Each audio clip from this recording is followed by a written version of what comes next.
ദൈവനാമത്തിന് മഹത്വം ഉണ്ടായിരിക്കട്ടെ.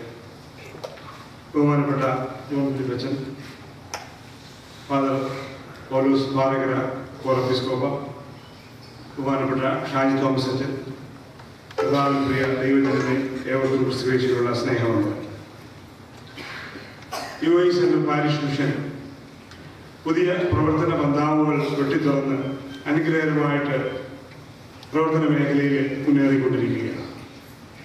പതിവായുള്ള സെൻട്രൽ മീറ്റിങ്ങുകൾക്ക് അപ്പുറമായിട്ട് ആദ്യമായി UAE എല്ലാ ശാഖകളെയും ഒരുമിപ്പിച്ചുകൊണ്ട് ഒരു ഫാമിലി കോൺഫറൻസ് ഗുജറാത്തിൽ വെച്ച് നടത്തുവാൻ ദൈവം സഹായിച്ചു. കൂടാതെ ഡിസംബർ മാസം ക്രിസ്തുവിൻ്റെ തിരുജനത്തോട് അനുബന്ധിച്ച് UAE വിവിധ എമിറേറ്റ്സുകളിൽ ക്യാമ്പുകൾ കണ്ടെത്തി അവിടെ ദൈവത്തിൻ്റെ സ്നേഹവുമായിട്ട് കടന്നു ചെന്ന് അവരോട് സംവാദിക്കുവാൻ ഇടപെടുവാൻ ദൈവമിടയാക്കി. അനുഗ്രഹീതരായ പ്രഭാഷകരെ ലഭിക്കുന്നതനുസരിച്ചിട്ട് ഘട്ടം ഘട്ടമായിട്ട് ഉണർവ് യോഗങ്ങൾ വിവിധ ശാഖകളിൽ നടത്തുവാൻ തക്കവണ്ണം ദൈവം സഹായിച്ചുകൊണ്ടേയിരിക്കുന്നു. അതിൻ്റെ ഭാഗമായിട്ട് ഇന്ന് നമ്മുടെ ഇടവകയിൽ വെച്ച് UAE സെൻട്രൽ പാരിഷ് മിഷന്റെ ആഭിമുഖ്യത്തിൽ ഉണർവ് യോഗം നടത്തുവാൻ ദൈവം നമ്മെ സഹായിച്ചിരിക്കും. അതോർ ദൈവത്തെ സ്തുതിക്കും. കൂടുതൽ മുഖവരില്ലാതെ കർത്തവ്യത്തിലേക്ക് ഞാൻ കടക്കട്ടെ. ഇന്ന് ഈ യോഗത്തിന് അധ്യക്ഷത നിർവഹിക്കുന്നത് UAE സെൻട്രൽ പാരിഷ് മിഷന്റെ പ്രസിഡന്റായിരിക്കുന്ന റവറൻഡ് ഡോക്ടർ ജോൺ ഫിലിപ്പ് അട്ടത്തറയിൽ അച്ഛൻ. അച്ഛനെ കുറിച്ച് ഞാൻ നിങ്ങളോട് പറയാം. ഈ വലിയ ഇടവകയുടെ ഒരുപാട് തിരക്കുള്ള ശുശ്രൂഷയുടെ മധ്യത്തിൽ സെന്ററിന്റെ ഈ ചുമതലയിൽ അനുഗ്രഹകരമായിട്ട് അച്ഛൻ നിറവേറ്റിക്കൊണ്ടിരിക്കുന്നു. UAE അങ്ങോളം ഇങ്ങോളം ഓടി നടന്ന് ഈ ശുശ്രൂഷയ്ക്ക് അച്ഛൻ നേതൃത്വം നൽകിക്കൊണ്ടേയിരിക്കുകയാണ്. ബഹുമാനപ്പെട്ട അച്ഛനെ ഈ യോഗത്തിലേക്ക് UAE സെൻട്രൽ പാരിഷ് മിഷന്റെ നാമത്തിലും അബുദാബി ശാഖയുടെ നാമത്തിലും സന്തോഷത്തോടെ സ്വാഗതം ചെയ്യും. ഇന്ന് മുഖ്യാതിഥിയായിട്ട് കടന്നു വന്ന് ദൈവദിനം പങ്കുവയ്ക്കുന്നത് ഫാദർ പൗലോസ് ബാലകര കോറപ്പിസ്കോപ്പ അച്ഛൻ. അച്ഛൻ യാക്കോബായ സഭയിലെ അനുഗ്രഹിക്കപ്പെട്ട ഒരു പട്ടക്കാരനും കേരളത്തിൽ ദൈവം ശക്തമായിട്ട് ഉപയോഗിക്കുന്ന അനുഗ്രഹിക്കപ്പെട്ട ഒരു കൺവെൻഷൻ പ്രസംഗകനുമാണ്. ഷാലോം TVയിലെ അച്ഛൻ്റെ പ്രഭാഷണങ്ങൾ തുടർച്ചയായിട്ട് സംപ്രേഷണം ചെയ്തുകൊണ്ടേയിരിക്കുന്നു. അച്ഛൻ വയനാട് ജില്ലയിലെ മീനങ്ങാട് സ്വദേശിയാണ്.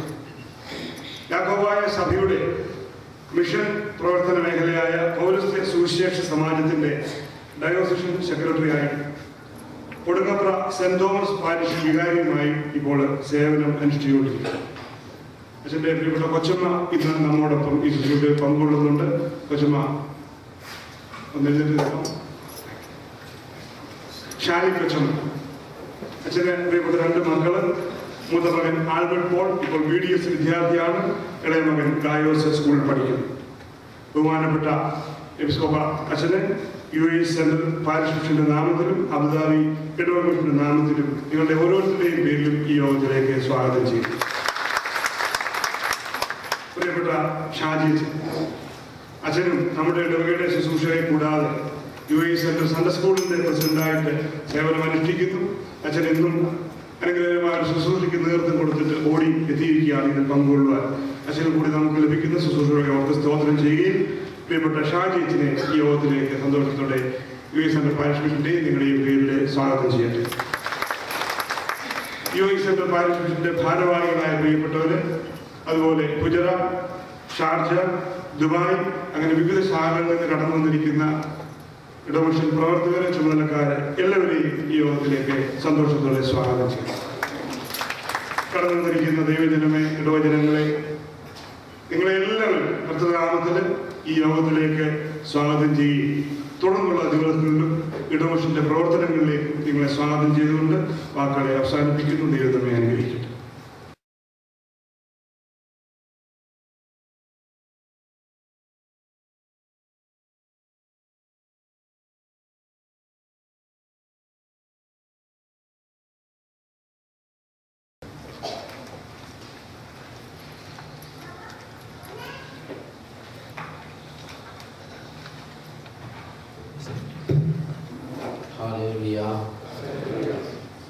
പിതാവിനും പുത്രനും പരിശുദ്ധാത്മാവിനും സ്തുതി, ആദ്യം മുതൽ എന്നേക്കും തന്നെ. ആമേൻ. ദൈവ തിരുനാമത്തിന് മഹത്വം ഉണ്ടാകട്ടെ. ക്രിസ്തുയേശുവിൽ ഏറ്റവും ബഹുമാന്യരായ വൈദിക സഹോദരന്മാരെ, ശുഭസുന്ദരമായ സന്ധ്യാസമയത്ത് യോഗവേദിയിൽ ആഗതരായ അത്യുന്നതന്റെ പാദമെടുത്ത് അവിടുത്തെ തിരുമുഖത്തേക്ക് നോക്കി തിരുവചനത്തിന് കാതോർത്തിരിക്കുന്ന ദൈവമക്കൾ എല്ലാവർക്കും നമ്മുടെ കർത്താവും രക്ഷിതാവുമായ യേശു മിശിഹായുടെ നിസ്തുല്യ നാമത്തിൽ സ്നേഹവന്ദനം സന്ധ്യാവന്ദനം അറിയിക്കട്ടെ. മലങ്കര മർത്തോമാ സുറിയാനി സഭയുടെ കൺവെൻഷൻ വേദികളിൽ പല വർഷങ്ങളായി പലയിടങ്ങളിൽ കർത്താവിൻ്റെ വചനത്തെ സാക്ഷിക്കുവാൻ എനിക്ക് ഭാഗ്യം കിട്ടിയിട്ടുണ്ട്. മർത്തോമാസഭയിലെ പല ബിഷപ്പുമാരുമായിട്ട് വളരെ അടുത്ത ബന്ധം ഈ നാളുകളിൽ എനിക്ക് ദൈവം തന്നിട്ടുണ്ട്. പ്രത്യേകിച്ച് കഴിഞ്ഞ 15 വർഷത്തോളമായി ബഹുമാനപ്പെട്ട ഷാജി തോമസ് അച്ഛനുമായിട്ടുള്ള അടുപ്പം അത് അവർണ്ണനീയമായ കുടുംബ ബന്ധമാണ്. ഞങ്ങൾ ഇന്ന് വീണ്ടും കൂടി കണ്ടപ്പോഴത് ദൈവസന്നിധിയിൽ ഓർത്തു. അച്ഛനെ പരിചയപ്പെട്ട അന്ന് മുതൽ അച്ഛൻ ഇന്ന് വരെ ശുശ്രൂഷിച്ച സകല ഇടവകകളിലും സന്ദർശിച്ച് വചനം പങ്കിടുവാൻ എനിക്ക് ഭാഗ്യമുണ്ടായി. ഇവിടെയും അച്ഛൻ്റെ ശുശ്രൂഷയുടെ അവസാന നാളുകളിൽ ഇങ്ങനൊരു സന്ദർഭം ദൈവം ഒരുക്കിയതോർത്ത് ദൈവത്തെ മഹത്വപ്പെടുത്തുന്നു. ബഹുമാനപ്പെട്ട വികാരിച്ചനെ ഇന്ന് പരിചയപ്പെട്ടു. പക്ഷേ എനിക്ക് അച്ഛനോട് മാനസികമായി അവർണ്ണനീയമായ അടുപ്പം അച്ഛനെ കണ്ട മാത്രയിൽ ഉള്ളിലുണ്ടായി എന്ന് ഞാൻ ഷാജി അച്ഛനോട് പറഞ്ഞു. പ്രിയപ്പെട്ടവരെ, ഇന്ന് ദുബൈയിൽ കണ്ട ചില പരിചിത മുഖങ്ങളിലൂടെ ഉണ്ട്. അപരിചിത മുഖങ്ങളാണ് ഭൂരിപക്ഷവും. ഇന്നിവിടെ ഇങ്ങനെ വരുവാനും നിങ്ങളെ കൂടി കാണുവാനും അവസരം ഒരുക്കി തന്ന ദൈവത്തിന് നന്ദി കരയറ്റിക്കൊണ്ട് ദൈവം തരുന്ന ആലോചനകൾ നിങ്ങളോട് പങ്കിടുകയാണ് എൻ്റെ നിയോഗം. ബഹുമാനപ്പെട്ട അച്ഛൻ ആ മുഖ സന്ദേശത്തിൽ പറഞ്ഞത് നോമ്പിലേക്കുള്ള ചുവടുവെപ്പിനെ കുറിച്ചാണ്, നിരപ്പിൻ്റെ ആവശ്യകതയെക്കുറിച്ചാണ്. അതുമായി ബന്ധപ്പെട്ട ചില ധ്യാന ചിന്തകളാണ് ഇന്ന് നമുക്ക് വേണ്ടി വൈകുന്നേരങ്ങളിൽ കർത്താവ് വേർതിരിക്കുന്നതെന്ന് ഇങ്ങനെ പ്രത്യാശിക്കുകയാണ്. നമ്മുടെ ഇന്നത്തെ ധ്യാനത്തിനായി ഒരു വേദഭാഗം വായിക്കുന്നത് പുതിയ നിയമത്തിൽ നിന്ന് ശുദ്ധമുള്ള മത്തായി എഴുതിയ നമ്മുടെ കർത്താവ് യേശു മിശിഹായുടെ രക്ഷാ സുവിശേഷത്തിലെ 18-ാമത്തെ അധ്യായം 21 മുതൽ 35 വരെ തിരുവചനങ്ങളാണ്. അച്ഛൻ വായിക്കും, നിങ്ങൾ കേട്ട് ശ്രദ്ധിച്ച് ധ്യാനിക്കുക. അപ്പോൾ പത്രോസ് യേശുവിൻ്റെ അടുക്കൽ വന്നു, കർത്താവേ, സഹോദരൻ എത്ര വട്ടം എന്നോട് പിഴച്ചാൽ ഞാൻ ക്ഷമിക്കണം? 7 വട്ടം മതിയോ എന്ന് ചോദിച്ചു. യേശു അവനോട് 7 വട്ടമല്ല, 7 വീതം 70 വട്ടമെന്ന് ഞാൻ നിന്നോട് പറയുന്നു എന്ന് പറഞ്ഞു. സ്വർഗരാജ്യം തന്റെ ദാസന്മാരുമായി കണക്ക് തീർപ്പാൻ ഭാവിക്കുന്ന ഒരു രാജാവിനോട് സദൃശൻ. അവൻ കണക്ക് നോക്കി തുടങ്ങിയപ്പോൾ 10,000 താലന്ത് കടംപെട്ട ഒരുത്തനെ അവന്റെ അടുക്കൽ കൊണ്ടുവന്നു. അവന് വീട്ടുവാൻ വകയില്ലായതിയാൽ അവന്റെ യജമാനൻ അവനെയും ഭാര്യയെയും മക്കളെയും അവനുള്ളതൊക്കെയും വെച്ച് കടം തീർപ്പാൻ കൽപ്പിച്ചു. അതുകൊണ്ട് ആ ദാസൻ വീണ് അവനെ നമസ്കരിച്ചു. യജമാനനെ, എന്നോട് ക്ഷമ തോന്നണമേ, ഞാൻ സകലവും തന്നു തീർക്കാം എന്ന് പറഞ്ഞു.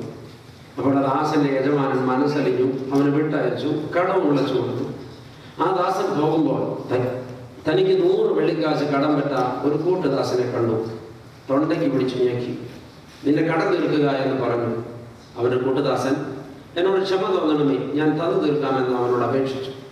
എന്നാൽ അവൻ മനസ്സില്ലാതെ ഉടനെ ചെന്ന് കടം വീട്ടുവോളം അവനെ തടവിലാക്കിച്ചു. ഈ സംഭവിച്ചവന്റെ കൂട്ടുദാസന്മാർ കണ്ടിട്ട് വളരെ ദുഃഖിച്ചു. ചെന്ന് സംഭവിച്ചതൊക്കെയും യജമാനനെ ബോധിപ്പിച്ചു. യജമാനൻ അവനെ വിളിച്ചു, ദുഷ്ടദാസനെ, നീ എന്നോട് അപേക്ഷിക്കാൻ ആ കടമൊക്കെയും ഇളച്ചു തന്നുവല്ലോ. എനിക്ക് നിന്നോട് കരുണ തോന്നിയതുപോലെ നിനക്ക് കൂട്ടുദാസനോട് കരുണ തോന്നേണ്ടതല്ലയോ? അങ്ങനെ യജമാനൻ കോപിച്ചു. അവൻ കടമൊക്കെയും തീർക്കുവോളം അവനെ ദണ്ഡിപ്പിക്കുന്നവരുടെ കയ്യിൽ ഏൽപ്പിച്ചു. നിങ്ങൾ ഓരോരുത്തരും സഹോദരനോട് ഹൃദയപൂർവ്വം ക്ഷമിക്കാൻ ഞാൻ സ്വർഗസ്ഥനായ എൻ്റെ പിതാവ് അങ്ങനെ തന്നെ നിങ്ങളോട് ചെയ്യും. ഒടുവിൽ വായിച്ച 2 വാക്യങ്ങൾ ആവർത്തിച്ച് വായിക്കട്ടെ. അങ്ങനെ യജമാനൻ കോപിച്ചു. അവൻ കടമൊക്കെയും തീർക്കുവോളം അവനെ ദണ്ഡിപ്പിക്കുന്നവരുടെ കയ്യിൽ ഏൽപ്പിച്ചു. നിങ്ങൾ ഓരോരുത്തരും സഹോദരനോട് ഹൃദയപൂർവ്വം ക്ഷമിക്കാൻ ഞാൻ സ്വർഗസ്ഥനായ എൻ്റെ പിതാവ് അങ്ങനെ തന്നെ നിങ്ങളോടും ചെയ്യും. പ്രാർത്ഥിക്കാം. ഹല്ലേലൂയ. പരിശുദ്ധനായ ഞങ്ങളുടെ മുന്നിൽ കർത്താവേ, ഇതാ നിന്റെ മക്കൾ നിന്റെ പാദപീഠത്തിലിരിക്കുന്നു. ഞങ്ങൾ നീ കൊണ്ടുവന്നത് കൊണ്ട് ഞങ്ങൾ വന്നതാണ്, യോഗ്യതയാൽ വന്നതല്ല. പാദപീഠത്തിലിരിക്കുന്ന മക്കളെ കാണണമേ, മനസ്സലിയണമേ, ഞങ്ങൾക്ക് വേണ്ട ആലോചനകൾ പകർന്നു തരണമേ. ആത്മനിറവോടിരിപ്പാൻ ദൈവമേ തിരുസന്നിധി ഞങ്ങൾക്ക് ഭാഗ്യം തരണമേ. ഞങ്ങൾ ഇരിക്കുന്ന ഈ സ്ഥലത്തിന് മുകളിൽ ഇപ്പോൾ സ്വർഗം തുറന്നു വയ്ക്കണമേ.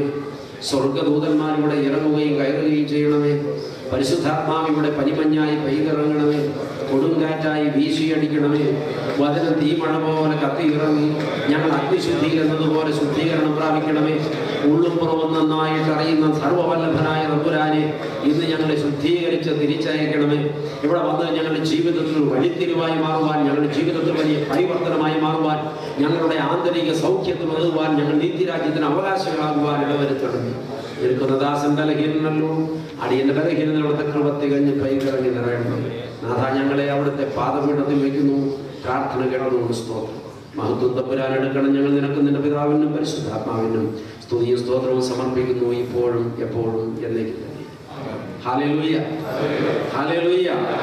ദൈവത്തിനൊരായിരം നന്ദി. ദൈവമക്കളെ, ഒരുപാട് വട്ടം വായിച്ചിട്ടുള്ള, കേട്ടിട്ടുള്ള, പരിചിന്തനം ചെയ്തിട്ടുള്ള ഒരു വേദഭാഗമാണ് ഇപ്പോൾ കേട്ടത്.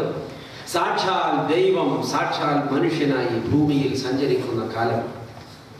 നമ്മുടെ കർത്താവ് യേശു മിശിഹായുടെ ഐഹിക വ്യാപാര നാളുകളൊന്നിൽ യേശുവിന്റെ 12 അപ്പോസ്തലന്മാരിൽ പ്രധാനിയായ ശിമോൻ പത്രോസ് യേശുവിന്റെ ചാരയെ ചെന്ന് ഒരു ചോദ്യം ചോദിച്ചു. ഗുരു, എന്റെ സഹോദരൻ എന്നോട് പിഴച്ചാൽ, എന്നെ വേദനിപ്പിച്ചാൽ, എന്നെ മുറിവേൽപ്പിച്ചാൽ, എന്റേത് കവർന്നെടുത്താൽ, എന്റേത് മോഷ്ടിച്ചാൽ, എന്റെ അവസരം തട്ടിപ്പറിച്ചാൽ, എന്റെ അവസരം നിഷേധിച്ചാൽ, എന്നെ മുറിവേൽപ്പിച്ച എന്റെ സഹോദരനോട് ഞാൻ എത്ര വട്ടം ക്ഷമിക്കണം?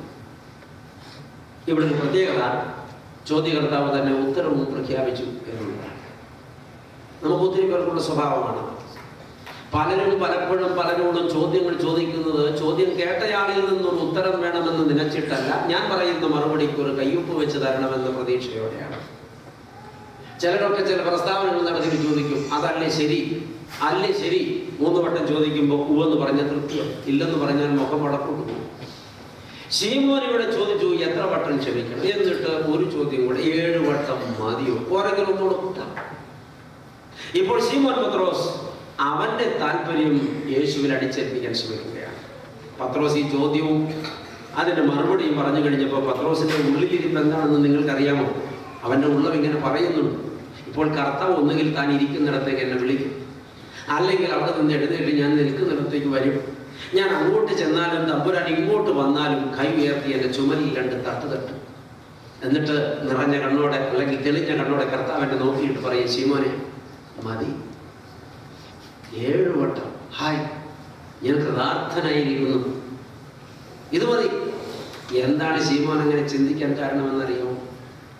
യഹൂദന്മാരുടെ പാരമ്പര്യവും നിയമവും അനുസരിച്ച് ഒരാളെ വേറൊരാൾ വേദനിപ്പിച്ചാൽ വേദനിച്ചവൻ തന്നെ വേദനിപ്പിച്ചവനോട് പരമാവധി 3 വട്ടം ക്ഷമിക്കണമെന്നാണ് പ്രമാണം. യഹൂദന്റെ നിയമമാണ്. 1 വട്ടം ക്ഷമിക്കുന്നവൻ മനുഷ്യൻ, 2 വട്ടം ക്ഷമിക്കുന്നവൻ മാലാഖ, 3 വട്ടം ക്ഷമിക്കുന്നവൻ ദൈവം. ഇതാണ് യഹൂദന്റെ ചിന്ത. 3 വട്ടമാണ് പരമാവധി ക്ഷമിക്കേണ്ടത് എന്ന് നിയമം പറയുമ്പോൾ ശിമോൻ ചോദിക്കുന്നു, 7 വട്ടം മതിയോ? 3ന്റെ കൂടെ അത്ര കൂടെ ചേർത്ത് ഇരട്ടിയാക്കിയത് പോരാഞ്ഞിട്ട് തന്റെ വക ബോണസായി 1 കൂടെ ചേർത്ത് 7 വട്ടം ക്ഷമിക്കാൻ തയ്യാറായി നിൽക്കുന്ന വിശാലഹൃദയനായ പത്രോസിനെ കർത്താവ് എങ്ങനെ അഭിനന്ദിക്കാതിരിക്കും? ഇപ്പോൾ പത്രോസിന്റെ ഉള്ളം പറയുന്നു, കർത്താവ് പറയും, ശീമോനെ ശീമോനെ മതി മതി, ധാരാളമായി. 3 എന്ന് പ്രമാണം പറയുമ്പോൾ 3 കൂടെ ചേർത്ത് ഇരട്ടിയാക്കിയത് പോരാഞ്ഞിട്ട് നിന്റെ വക ബോണസായി 1 കൂടെ ചേർത്ത് 7 വട്ടം ക്ഷമിക്കാൻ തയ്യാറായ നിന്നെ പോലൊരു ശിഷ്യന്റെ ഗുരുവാകാൻ ഭാഗ്യം കിട്ടിയ എന്നെ പോലൊരു ഭാഗ്യവാൻ ആരുണ്ട് ലോകത്ത്? മതിയടാ, തൃപ്തനായി ഞാനെന്ന് കർത്താവ് പറയുമെന്നാണ് ശീമോന്റെ ഉള്ളം വന്നിരിക്കുന്നത്. നമ്മിൽ ഒരുപാട് പേർക്ക് ഈ രോഗമുണ്ട്. നമ്മൾ ചിലതൊക്കെ പറയുമ്പോൾ നമ്മുടെ വിചാരം ഇതിനപ്പുറത്ത് ആരും ഒന്നും പറയാനില്ലെന്നാണ്. ചിലതൊക്കെ ചെയ്യുമ്പോൾ നമ്മുടെ ധാരണ ഇതിനപ്പുറത്ത് ആരും ഒന്നും ചെയ്യാനില്ലെന്നാണ്.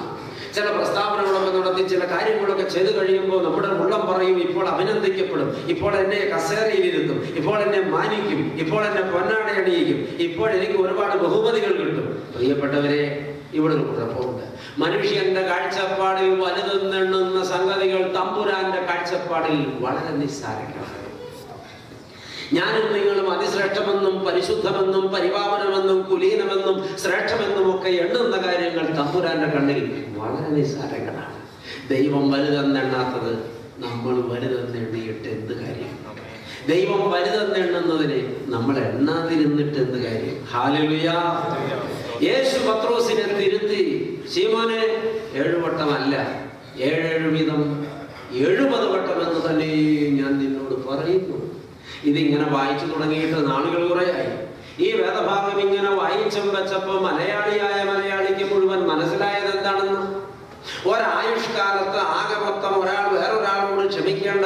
ക്ഷമയുടെ എണ്ണമാണ് യേശു പറഞ്ഞതെന്നാണ് മലയാളിക്ക് മനസ്സിലായത്. ഇരിപ്പ് കണ്ടാൽ അറിയാം. എന്നാൽ കർത്താവ് പറഞ്ഞതിന്റെ അർത്ഥം എന്തെന്നറിയാമോ? ഒരാവിഷ്കാലത്ത് ആകെ ക്ഷമിക്കേണ്ട എണ്ണമല്ല ഈ പറഞ്ഞത്. ഒരു ദിവസം പ്രഭാതത്തിൽ കിഴക്കേ ചക്രവാളത്തിൽ സൂര്യഗോളം ഉദിച്ചു പൊങ്ങിയാൽ അന്ന് പടിഞ്ഞാറേ ചക്രവാളത്തിൽ അസ്തമിക്കുന്ന സമയപരിധിക്കുള്ളിൽ ഒരാൾ വേറൊരാളോട് ക്ഷമിക്കേണ്ട ക്ഷമയുടെ എണ്ണമാണ് യേശു പറഞ്ഞത്. 7 വീതം 70 വട്ടം തന്നെ. എന്ന് വെച്ചാൽ അത്രയും വട്ടം ക്ഷമിച്ച് തീരുന്നതിന് മുമ്പ് നിശ്ചയമായും സൂര്യൻ അസ്തമിച്ചിട്ടുണ്ടാകും. എന്നാൽ കർത്താവ് പറഞ്ഞതിന്റെ പൊരുളെന്താണ്? വാത്സല്യ ജനമേ, ക്ഷമിക്കുന്നതിന് അതിർവരമ്പുകൾ ഇടരുത്. ഹല്ലേലൂയ. ഞാനിന്ന് ദുബൈയിൽ പറഞ്ഞത് വീണ്ടും ഇവിടെയും പറയേണ്ടി വരുന്നു. ഞാൻ എഴുന്നേറ്റ് നിന്നിട്ട് അല്പനേരമായുണ്ടെങ്കിൽ 5-6 വട്ടം ഞാൻ ഹല്ലേലൂയ പറഞ്ഞു. അപ്പോഴൊക്കെ ഈ ജനം ഇരുന്ന് അല്ലേലും വയ്യ അല്ലേലും വയ്യ. അല്ല, വയ്യെങ്കിൽ പറയണമെന്നില്ല. എന്തിനെത്ര കഷ്ടപ്പെടുന്നത്? സ്തുതിയും ഹല്ലേലൂയയും ഒക്കെ ദൈവമക്കളുടെ അവകാശമാണ്. ദൈവ മക്കളുടെ. നിങ്ങൾക്ക് പാകാവെന്ന് തോന്നുന്നില്ല. പാകാവുന്നവരുണ്ടെങ്കിൽ അതങ്ങ് പറഞ്ഞാൽ മതി. ഇപ്പൊ ഈ മൈക്കിന്റെ സൗണ്ട് കൂട്ടിയപ്പോ എനിക്ക് ഇത്തിരി ഇറിറ്റേഷൻ വരുന്നുണ്ട്. ഇത്തിരി കുറച്ചേ ആരെന്റെ അത്. ഹല്ലേലൂയ. ദൈവമക്കളെ, നമ്മൾ എന്തുവാ കേട്ടുകൊണ്ടിരുന്നത്? ക്ഷമിക്കുന്നതിന് അതിർവരമ്പുകൾ ഇടരുത്. അത്യുന്നതനായ ദൈവം നാം ആരാധിക്കുന്ന നമ്മുടെ കർത്താവ് നമ്മളെ പഠിപ്പിക്കുന്ന പാഠം ക്ഷമിക്കുന്നതിന് അതിർവരമ്പുകൾ ഇടരുത്. ക്ഷമിക്കുക, ക്ഷമിക്കുക, ക്ഷമിച്ചുകൊണ്ടേയിരിക്കുക. ഒന്ന് പറഞ്ഞോളൂ. ക്ഷമിക്കുക, ക്ഷമിക്കുക, ക്ഷമിച്ചുകൊണ്ടേയിരിക്കുക. ഇത് ഞാൻ മറ്റൊരാളോട് പറയേണ്ട ഒരു വാചകമല്ല. ക്ഷമിച്ചിരിക്കുന്നു, ക്ഷമിച്ചിരിക്കുന്നു, ക്ഷമിച്ചുകൊണ്ടേയിരിക്കും. ഹല്ലേലൂയ. യോഗ്യതയില്ലാത്തത് കൊണ്ട് നിങ്ങൾ ആരും പറയണമെന്നില്ല. ഞാൻ ക്ഷമിച്ചിരിക്കുന്നു, ക്ഷമിച്ചിരിക്കുന്നു, ക്ഷമിച്ചുകൊണ്ടേയിരിക്കുമെന്ന് പറയാനുള്ള ആർജവം എപ്പോഴുണ്ടാകുന്നു അപ്പോൾ പ്രസന്നതയോടെ തമ്പുരാന്റെ മുമ്പിൽ നിൽക്കാനിട വരും. പ്രിയപ്പെട്ടവരെ, യേശു ഇതിങ്ങനെ പറഞ്ഞു വെച്ചിട്ട് അപ്പോൾ ഒരു ഉപമ കൂടെ പറഞ്ഞു. ലോകത്ത് ഒരുപാട് അധ്യാപകരെ ലോകം കണ്ടിട്ടുണ്ട്. ലോകം കണ്ടതിൽ വെച്ച് ഏറ്റവും നല്ല ടീച്ചർ ആരാണെന്ന് ചോദിച്ചാൽ അച്ഛൻ പറയും അത് യേശുവാണെന്ന്. ഉന്നതന്മാരും പണ്ഡിതന്മാരും പാമരന്മാരും സാധുക്കളും അനാഥരും ഒക്കെ കൂടെ ഉണ്ടായിരുന്ന ഒരു സദസ്സിൽ യേശു ഏതെങ്കിലും ഒരു കാര്യം പഠിപ്പിച്ചെങ്കിൽ എല്ലാവർക്കും ഒരേപോലെ ക്ലാരിറ്റിയോടെ അത് മനസ്സിലാക്കി കൊടുത്തിട്ടുണ്ട്. അതിന്റെ കാരണം അവൻ ആ സംഗതിയെ തെളിയിക്കാൻ അപ്പോൾ തന്നെ ഒരു ഉപമ പറയുമെന്നുള്ളതാണ്. ഇതാ ഇവിടെയും കർത്താവ് ഒരു ഉപമ പറഞ്ഞിരിക്കുന്നു. സ്വർഗരാജ്യം തന്റെ ദാസന്മാരുമായി കണക്ക് തീർപ്പാൻ ഭാവിക്കുന്ന രാജാവിനോട് സദൃശ്യം. എന്താ സംഗതി എന്നറിയാമോ? രാജാവ് ഒത്തിരി പേർക്ക് പണം കടം കൊടുത്തിട്ടുണ്ടായിരുന്നു. കൃഷി ചെയ്യാനാകാം, കന്നുകാലിയെ വാങ്ങാനാകാം, കച്ചവടം ചെയ്യാനാകാം. പലതിനും നമ്മുടെ നാട്ടിലെ ബാങ്കിൽ നിന്ന് ലോൺ കിട്ടുമല്ലോ, ഇവിടെ കിട്ടുമല്ലോ. വണ്ടി വാങ്ങാനൊക്കെ ലോൺ കിട്ടുമല്ലോ, ബിസിനസ് തുടങ്ങാൻ ലോൺ കിട്ടുമല്ലോ. ഈ ലോൺ എടുത്ത് കാര്യങ്ങൾ നടത്താൻ പോയവരാരും പിന്നെ ആ വഴി തിരിച്ചു ചെന്നില്ല. എനിക്ക് തോന്നുന്നു അവിടെ മുഴുവൻ മലയാളികളായിരുന്നു. എന്റെ പ്രിയപ്പെട്ടവരെ, അങ്ങനെ തിരിച്ചു ചെല്ലാതെ വന്നപ്പോൾ എടുത്ത കടം തിരിച്ചു കിട്ടിയില്ല, പലിശയും കിട്ടിയില്ലെന്നൊരവസ്ഥ വന്നപ്പോൾ രാജാവിനെന്ന് ചിന്തിച്ചിട്ട് ഒരു അദാലത്ത് സംഘടിപ്പിച്ചു. One time settlement. നമ്മുടെ നാട്ടിലിപ്പോ എപ്പോഴും മാസം തോറും നടക്കുന്ന ഒരു സംഗതിയാണ് അദാലത്ത്. ഓർക്കണം, രാജാവ് ഒരു അദാലത്ത് സംഘടിപ്പിച്ചു. മക്കളെ, ഈ മീറ്റിംഗ് പ്രസംഗം കഴിഞ്ഞ് ഞാനും കൂടെ ചിത്രം വരയ്ക്കാനുള്ള അത്ര നേരത്തേക്ക് ദയവായി ഒന്നും വേണ്ട, എന്തെങ്കിലും കാശ് പണി തരാം. ദയവേത് ശല്യം ചെയ്തിട്ടോ, മിടുക്കിയാണ്. മറ്റുള്ള എന്നെ നോക്കിയിട്ട് പോലില്ല. പ്രിയപ്പെട്ടവരെ, നിങ്ങൾ ശ്രദ്ധാപൂർവം ഇരിക്കുക. നമുക്ക് കർത്താവിന്റെ വചനത്തിലേക്ക് ആഴത്തിൽ ചെല്ലാം. രാജാവ് ഒരു അദാലത്ത് സംഘടിപ്പിച്ചു. ആ രംഗം ഞാൻ എന്റെ ഭാവനയിൽ കാണുകയാണ്. പറഞ്ഞോട്ടെ. അദാലത്ത് ഈ കടം വാങ്ങിയ മനുഷ്യരെല്ലാം ക്യൂവിൽ നിൽക്കുകയാണ്. ഒന്നാമൻ വന്ന് കടപ്പത്രം നീട്ടി. രാജാവ് ചോദിച്ചു എത്ര? അപ്പൊ ഉദ്യോഗസ്ഥന്മാരൊക്കെ ഇരിപ്പുണ്ട് ചുറ്റും. രാജാവ് 5000. എത്ര കാലമാണ്? 6 കൊല്ലം. എന്നിട്ട് യജമാനനെ, ഞാന് പലിശ അടച്ചിട്ടുണ്ട്, മുതൽ അടച്ചിട്ടില്ല. എന്തു പറ്റി? യജമാനെ, എന്റെ ഭാര്യ നിത്യരോഗിണിയാണ്, 6 വർഷമായി ശയ്യാവലംബിയാണ്, ഒരു ജോലിയും ചെയ്യാൻ പറ്റില്ല. അവളെ ചികിത്സിക്കുന്നത് ഒരുപാട് ഭാരമുള്ള സംഗതിയാണ്. അതുകൊണ്ട് ഞാൻ വളരെ ക്ലേശം സഹിക്കുകയാണ്. കൃഷി ചെയ്യാൻ എനിക്ക് സാധിച്ചിട്ടില്ല. എന്റെ കുടുംബം വലിയ പ്രതിസന്ധിയിലാണ്.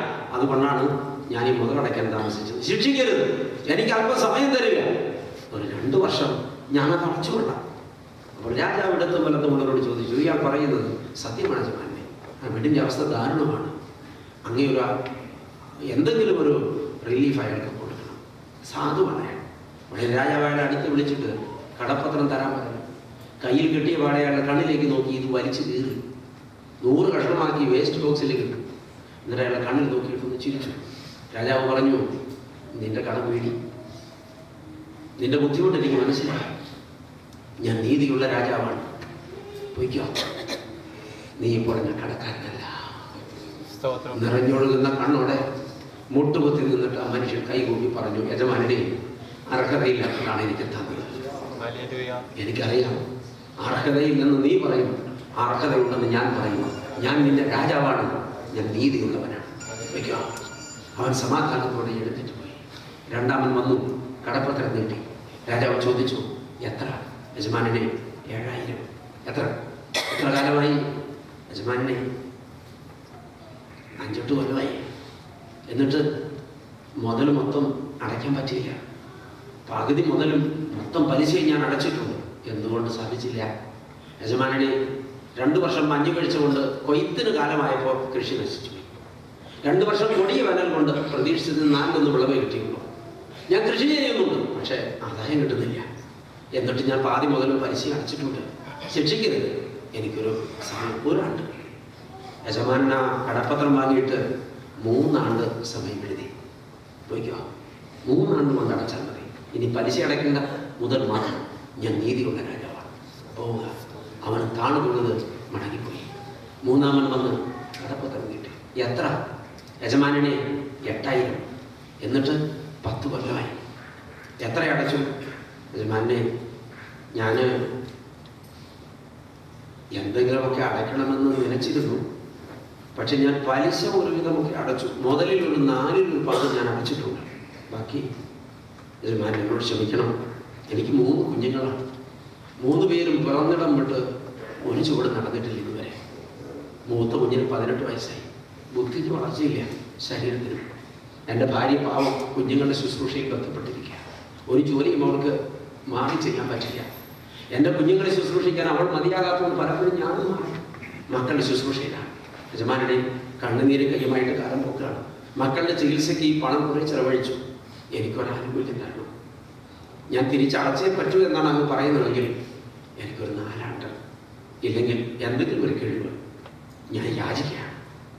വളരെ രാജാവ് കാര്യം അന്വേഷിച്ചപ്പോൾ പ്രഭുക്കന്മാർ പറഞ്ഞു, യജമാനനെ, ഇയാൾ പറഞ്ഞത് 100% സത്യമാണ്. എന്തെങ്കിലും ഒരു കിഴിവിന് അയാൾക്ക് അർഹതയുണ്ട്. അടുത്തു വാ. കടപ്പത്രം കയ്യിൽ വാങ്ങിയ രാജാവ് അത് 100 തുണ്ടായിരിക്കുന്നത് വേസ്റ്റ് ബോക്സിലേക്ക് ഇട്ടിട്ട് അയാളെ അടുത്ത് പിടിച്ചിട്ട് മേശമേൽ തട്ടി. ആരെവിടെ? കൊണ്ടുവരിക ഒരു 5000. അപ്പോൾ തന്നെ കിഴിക്കെട്ട് മേശപ്പുറത്ത്. മകനെ, നീ അടച്ച പലിശ തിരിച്ചു പോകുമ്പോൾ ഖജനാവിൽ നിന്ന് വാങ്ങണം.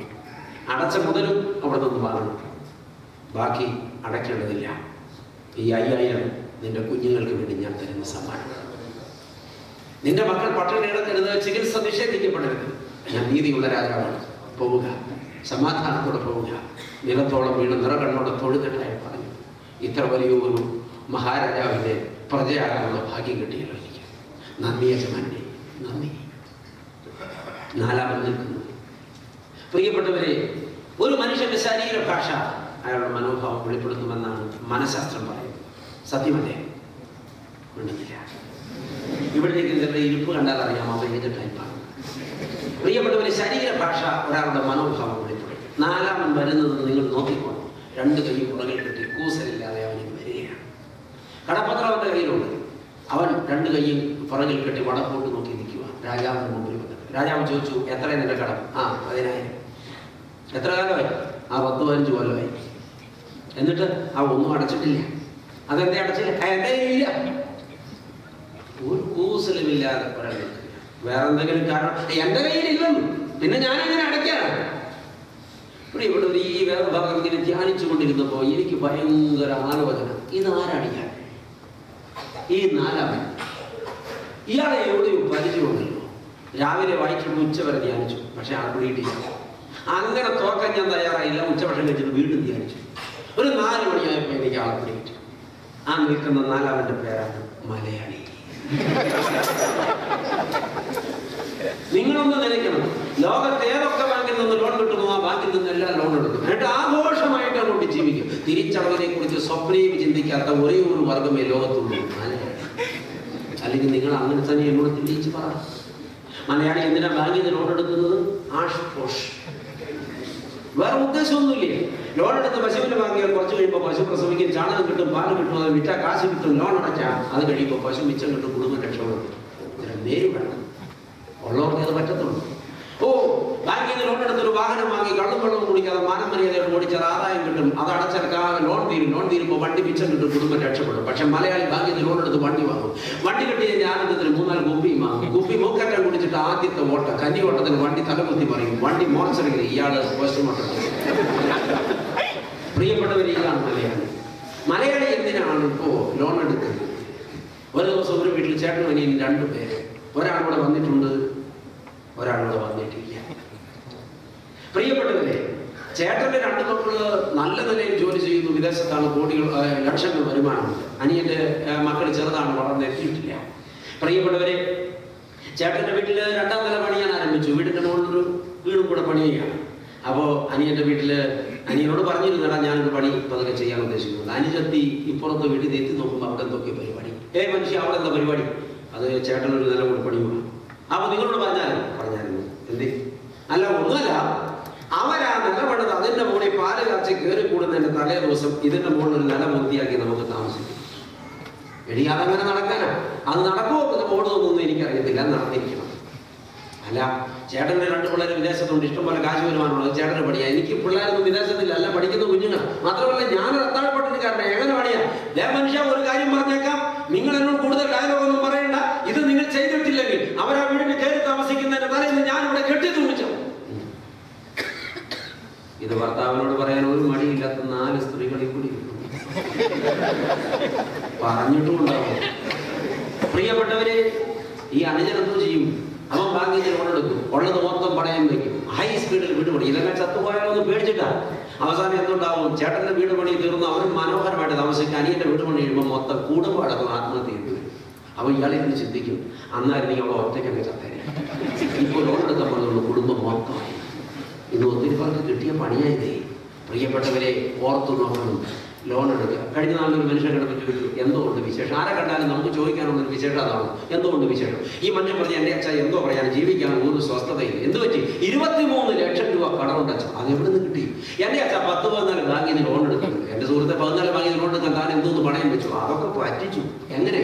ഒരേ പ്രമാണം ഞാൻ 3-4 ബാങ്കിൽ പറ്റിച്ചിട്ടുണ്ട്. അതാണ് മലയാളി. അപ്പൊ ഞാൻ അയാളോട് ചോദിച്ചു, ഇതെങ്ങനെയാ തിരിച്ചടതിനെ കുറിച്ച് ഞാൻ ചിന്തിക്കുന്നത്? പിന്നെ അച്ഛന് വേറെ ജോലിയൊന്നുമില്ലേ? എന്താ അങ്ങനെ ചോദിച്ചേ? ആര് തിരിച്ചടയ്ക്കാൻ പോകുന്നു? പിന്നെ വേണേ എഴുതി തള്ളട്ടെന്ന്. മലയാളിക്ക് നല്ല പാഠമാണിത്. ഈ നിൽക്കുന്ന കക്ഷി ഇതിന് ശേഷം വിട്ടുപോയോ? 4ാമത്തെ ആള് അവൻ നിൽക്കുക. എന്റെ പ്രിയപ്പെട്ടവര്, രാജാവിന്റെ ഭാവം മാറി. ഈ രാജാവ് ആരാണെന്നും എന്താണെന്നും മനോഭാവം എന്താണെന്നും നിലപാട് എന്താണെന്നും മുമ്പ് വന്ന 3 പേരോട് ഇടപെട്ടപ്പോൾ എനിക്ക് നിങ്ങൾക്ക് മനസ്സിലായതാ അല്ലേ? ഇല്ലേ? രാജാവ് കോപിച്ചു, അദ്ദേഹത്തിന്റെ കണ്ണുകൾ ചുവന്നു തൊടുത്തു, അധരം വിറച്ചു. രാജാവ് അട്ടഹസിച്ചു. ആരെവിടെ? ഭടന്മാർ വന്നു. പിടിച്ചു കെട്ടുക ഇവന്. ഇപ്പോൾ തന്നെ കൈക്കും കാലിനും വിലങ്ങ് വെക്കുക, കഴുത്തിൽ ചങ്ങല ഇടുക. ഇവന്റെ വീട്ടിൽ നിന്ന് ഭാര്യയെയും മക്കളെയും അറസ്റ്റ് ചെയ്ത് ഹാജരാക്കുക. ഇവന്റെ കുടുംബസ്വത്തും മൃഗസമ്പത്തും കണ്ടുകെട്ടി ഖജനാവിലേക്ക് മുതൽ കൂട്ടുക. നാളത്തെ ചന്തയിൽ ഇവനെയും ഭാര്യയെയും മക്കളെയും വിറ്റ് കിട്ടുന്നത് മുതൽ കൂട്ടുക. ഒരടിമയെ, ആരോഗ്യമുള്ള ഒരു അടിമയെ ചന്തയിൽ വിറ്റാൽ കിട്ടാവുന്ന മാക്സിമം റേറ്റ് 30 വെള്ളിക്കാശാണ്. എല്ലാറ്റിനെയും പെറുക്കി കൂട്ടി വിറ്റാൽ എനിക്ക് കിട്ടാനുള്ളതിന്റെ പലിശ പോലും വരില്ല. ബാക്കി ഞാൻ അങ്ങോട്ട് സഹിക്കും. വിൽക്കുക. ക്ഷണത്തിലാണ് ഉത്തരവുണ്ടായത്. പ്രിയപ്പെട്ടവർ, ഈ മനുഷ്യൻ നടുങ്ങിപ്പോയി. ഇയാളുടെ കയ്യിൽ വിലങ്ങ് വീണ് കഴിഞ്ഞു. ഇയാൾക്ക് അനങ്ങാൻ പറ്റാതെയായി. അശുവാരുടെ ഭടന്മാരായ വീട്ടിലേക്ക് പാഞ്ഞുപോയി. ഭാര്യയെയും മക്കളെയും പിടിച്ചു കെട്ടാനാണ്. ഇയാളുടെ മനസ്സിൽ പ്രക്ഷാളനം തുടങ്ങി. ഇടിമിന്നൽ അയാളുടെ തലയ്ക്കുള്ളിൽ പല പ്രാവശ്യം വന്ന് മിന്നിത്തെളിഞ്ഞു പോയി. അയാൾക്ക് തലകറക്കം അനുഭവപ്പെട്ടു. അയാൾ ഓർത്തു, ദൈവമേ, എന്റെ പാവം ഭാര്യ, എന്റെ പാവം മക്കൾ. അയ്യോ, എന്റെ മൂത്ത മകൾക്ക് 24 വയസ്സ്, പവിഴം പോലെ സുന്ദരിയായ പെണ്ണ്. വിവാഹ നിശ്ചയം കഴിഞ്ഞതാണ്. അടുത്തയാഴ്ചയിൽ വിവാഹം നടക്കണം. കെട്ടിന് മുമ്പ് സ്വപ്നം കാണുകയാണ് എന്റെ മകൾ. ആ കുഞ്ഞിനെ അടിമയായി വിൽക്കാനാണ് ഉത്തരം. ദൈവമേ, എന്റെ ഇളയ മകൾക്ക് 22 വയസ്സ് പ്രായം. ജ്യേഷ്ഠത്തിയേക്കാൾ സുന്ദരിയാണ്. ജ്യേഷ്ഠത്തിയേക്കാൾ 4 ഇഞ്ച് ഉയരം കൂടുതലുണ്ട്. അവൾക്ക് അല്പം കൂടെ കൊലുത്തനെയാണ്. അവൾ ജ്യേഷ്ഠത്തിയേക്കാളും കൂടുതൽ ആകർഷകത്വമുള്ളവളാണ്. അവളെയും തെരുവിൽ വിൽക്കുമെന്ന് ചന്തയിൽ. അയ്യോ, എന്റെ മൂത്ത മകൻ എന്റെ കുടുംബത്തിന്റെ അഭിമാനവും അലങ്കാരവുമാണ്. അവൻ 28 വയസ്സ് പ്രായമുണ്ട്. അവനെന്റെ അനന്തരാവകാശിയാണ്. വിറ്റ് കളയുമെന്ന്. എന്റെ ഇളയ മകൻ വീടിന്റെ അലങ്കാരവും അനുഗ്രഹവുമാണ്. 26 വയസ്സ്. അവന് ചേട്ടനേക്കാൾ അരയടി ഉയരം കൂടുതലുണ്ട്. അവനെ എല്ലായിടത്തും തമാശ പറഞ്ഞ് എല്ലാവരെയും സന്തോഷിപ്പിക്കുന്നവനാണ്. അവനെയും വിൽക്കുമെന്ന്. ദൈവമേ, എന്റെ ഭാര്യയ്ക്ക് യൗവനം കൈവിട്ടിട്ടില്ല. നാഥ, നാളെ ഉച്ചയ്ക്ക് മുമ്പ് എന്റെ കുടുംബം ഛിന്നഭിന്നമാകും. പിന്നെ എനിക്ക് തറവാടില്ല, ഇല്ല പേരില്ല, എല്ലാവരും അടിമകളായി വിൽക്കപ്പെടാൻ പോകുകയാ. ഒരു നിമിഷം അയാളുടെ മനസ്സുമല്ലാതെ ഉലഞ്ഞു. പിറ്റേന്ന് നടക്കുന്ന അടിമച്ചന്തയിലേക്ക്, ചന്തസ്ഥലത്തെ വിൽപ്പനയിലേക്ക് അയാളുടെ മനസ്സ് പാഞ്ഞുപോയി. അടിമപ്പാളയത്തിലെ വ്യവസ്ഥ നിങ്ങൾക്ക് അറിയാമോ? നോക്കുക, 6 കുടുംബത്തെ അടിമകളായി പിടിച്ചു കെട്ടി ചന്തയിൽ കൊണ്ടുവന്ന് കുറ്റിയിൽ നിരത്തി കെട്ടിയിട്ടു. തെക്ക് നിന്നും വടക്ക് നിന്നും കിഴക്ക് നിന്നും പടിഞ്ഞാറ് നിന്നും പ്രഭുക്കന്മാർ അടിമകളെ വാങ്ങാൻ പാഞ്ഞെത്തി. കുതിരപ്പുറത്ത് നിന്ന് പാഞ്ഞിറങ്ങി. അവർ ചെന്ന് നിന്നു. പ്രിയപ്പെട്ടവരെ, ഈ കുടുംബത്തെ കണ്ടപ്പോൾ അവരുടെ നാവ് തൊട്ടി തുടങ്ങി. അവർ അസ്വസ്ഥരായി. അവർക്ക് ഈ അടിമകളെ കണ്ടിട്ട് എന്ത് ചെയ്യണമെന്നറിയില്ല. ആദ്യം വന്ന പ്രഭുവിന്റെ കണ്ണ് 24 വിവാഹ നിശ്ചയം കഴിഞ്ഞ പെണ്ണിന്റെ മുഖത്തുണ്ടാക്കി. അയാൾ ആ പെണ്ണിനെ കടുകന്റെ കണ്ണുകൊണ്ട് കൊത്തി വലിച്ചു. അപ്പോൾ പ്രഭുക്കന്മാർ വീണ്ടും വന്നുകൂടി. ലേലം ആരംഭിക്കേണ്ട സമയമാണ്. അലാറം മുഴങ്ങിയപ്പോൾ പ്രിയപ്പെട്ടവരെ, ഈ പ്രഭു മുമ്പോട്ട് ചെന്നിട്ട് ഒറ്റ ആജ്ഞയാണ്, എനിക്ക് ഈ അടിമയെ നല്ലവണ്ണം ഒന്ന് കാണണം. അതുകൊണ്ട് ഇപ്പോൾ തന്നെ അതിന്റെ വസ്ത്രം അഴിച്ചു മാറ്റണം. അടിമപ്പാളയത്തിലെ വ്യവസ്ഥയനുസരിച്ച് ഉടമയ്ക്ക് അടിമയെ ഊനമുണ്ടോ എന്ന് പരിശോധിക്കാൻ അവകാശമുണ്ട്. വിവസ്ത്രയാക്കുവാനും വിവസ്ത്രനാക്കുവാനും അധികാരമുണ്ട്. പിന്നെ ഒന്നും ആരും ചിന്തിച്ചില്ല. രാജകങ്കരന്മാർ ആ പെണ്ണിനെ പൊതുസ്ഥലത്ത് പരിപൂർണ്ണ നഗ്നയാക്കി.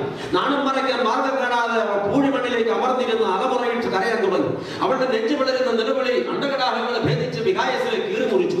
പ്രിയപ്പെട്ടവരെ, ചന്തസ്ഥലം മുഴുവനും ആ അലമുറ ഉയരുകയാണ്. ഇത് കണ്ടുനിന്ന് അനുജത്തിയും അമ്മയും അലമുറയിട്ട് കരയുകയാണ്. നെഞ്ചു കീറുന്ന നിലവിളി. മരണ വീട്ടിൽ ഇതുപോലൊരു നിലവിളി കാണില്ല. ഈ കാഴ്ച കാണാൻ കഴിയാതെ മുട്ടിന്മേൽ മാറി നിന്ന് 2 ആംഗലമാർ അലറിക്കരയുകയാണ്. ഇതിനൊക്കെ ഉത്തരവാദിയായ അപ്പം നിലത്ത് കമിഴ്ന്നു കിടന്ന് വീർപ്പുമുട്ടി ഏങ്ങലടിക്കുകയാണ്. പക്ഷെ അതിനേക്കാൾ ഉച്ചത്തിൽ ആരവം കേൾക്കുകയാണ്. ഈ പെൺകുട്ടി നഗ്നയായി നിലത്ത് അമർന്നിരിക്കുമ്പോൾ തന്നെ ലേലം ആരംഭിക്കുന്നു. പ്രിയപ്പെട്ടവരെ, ഒരു പ്രഭു മുകളിൽ ഒരു വിളി ആരും വിളിക്കാതിരിക്കാൻ പരമാവധി വില 30 വെള്ളിക്കാശ് എന്ന് കയറ്റി വിളിച്ചു. നിങ്ങൾക്കറിയാമോ, അന്ന് അടിമച്ചന്തയിൽ വ്യവസ്ഥയനുസരിച്ച് ഒരു അടിമയ്ക്ക് കിട്ടാവുന്ന മാക്സിമം റേറ്റ് 30 വെള്ളിക്കാശാണെങ്കിൽ അത്രയും വിലയാണ് ലോകത്ത് വിലമതിക്കാനാകാത്തവന് ഇസ്കറിയോത്ത യൂദ എന്ന പ്രിയ ശിഷ്യനിട്ട വില. ഒരടിമയുടെ മാക്സിമം റേറ്റ്, ആരോഗ്യമുള്ള അടിമയ്ക്ക് കിട്ടാവുന്ന പരമാവധി വില തന്റെ ഗുരുവിനിട്ടവനാണ് ഇസ്കറിയോത്ത യൂദ. യൂദ അത്രയെങ്കിലും വില ഇട്ടല്ലോ. നമ്മളിൽ പലർക്കും കർത്താവിന് അത്ര പോലും വിലയിടാൻ കഴിഞ്ഞിട്ടില്ലെന്ന്, അതിനേക്കാൾ താഴ്ന്ന വിലക്ക് കർത്താവിനെ വിൽക്കുന്ന നീചരാണ് നമ്മളെന്ന് കൂട്ടത്തിൽ പറഞ്ഞു വെച്ചിട്ട് മുന്നേറട്ടെ. ദൈവമക്കളെ, ഈ ലേലത്തിന് ഞാൻ 30 വെള്ളിക്കാശ് വിളിച്ചപ്പോ അപ്രതീക്ഷിതമായി ചന്തസ്ഥലത്ത് മറ്റൊരു സംഭവം. അടുത്തു നിന്നൊരു പ്രഭു 31 എന്ന് വിളിച്ചു. ഇയാൾ വലിയ ശബ്ദമുണ്ടാക്കി. അങ്ങനെ ഒരു പ്രമാണമില്ല, 30 മാക്സിമം റേറ്റ്. മറ്റേയാൾ പറഞ്ഞു, അല്ല, ഞാൻ 31 വിളിച്ചിരിക്കുന്നു. രാജകിങ്കരന്മാർ ഇടപെട്ടു, കൊട്ടാരത്തിൽ ബന്ധപ്പെട്ടു. മാക്സിമം റേറ്റ് എന്ന് രാജാവ് വീണ്ടും പറഞ്ഞു. ലേലം പുരോഗമിക്കുകയാണ്. 1 മണിക്കൂറിന് ശേഷം 39 വെള്ളിക്കാശിന് ഈ പെൺകുട്ടിയെ ലേലം ഉറപ്പിച്ചു ആദ്യത്തെ പ്രഭു. അപ്പോഴും അവൾക്ക് ഉടുതുണി കൊടുത്തിട്ടില്ല. പ്രഭു കാശെട്ടി കൊടുത്തു. ചങ്ങലക്കെട്ട് അഴിച്ചു മാറ്റാൻ പറഞ്ഞു. കയ്യിലെ വിലങ്ങും കഴുത്തിലെ വളയവും നിലനിർത്തി കാല് സ്വതന്ത്രമാക്കി. ഈ മനുഷ്യൻ പറഞ്ഞു, എഴുന്നേൽക്കുക. ആ പെണ്ണ് ചലിച്ചില്ല. തലമുടി കുത്തിന് പിടിച്ചു, നിലത്തലക്കി വട്ടം കറക്കി ദൂരേക്ക് എറിഞ്ഞു. അപ്പോഴും അവൾ പൂർണ്ണ നഗ്നയാണെന്ന് കാണും. അടിമച്ചന്തയിലെ ഭീകരത ഈ ജനം ഇപ്പോഴും വായിച്ചെടുത്തിട്ടില്ല.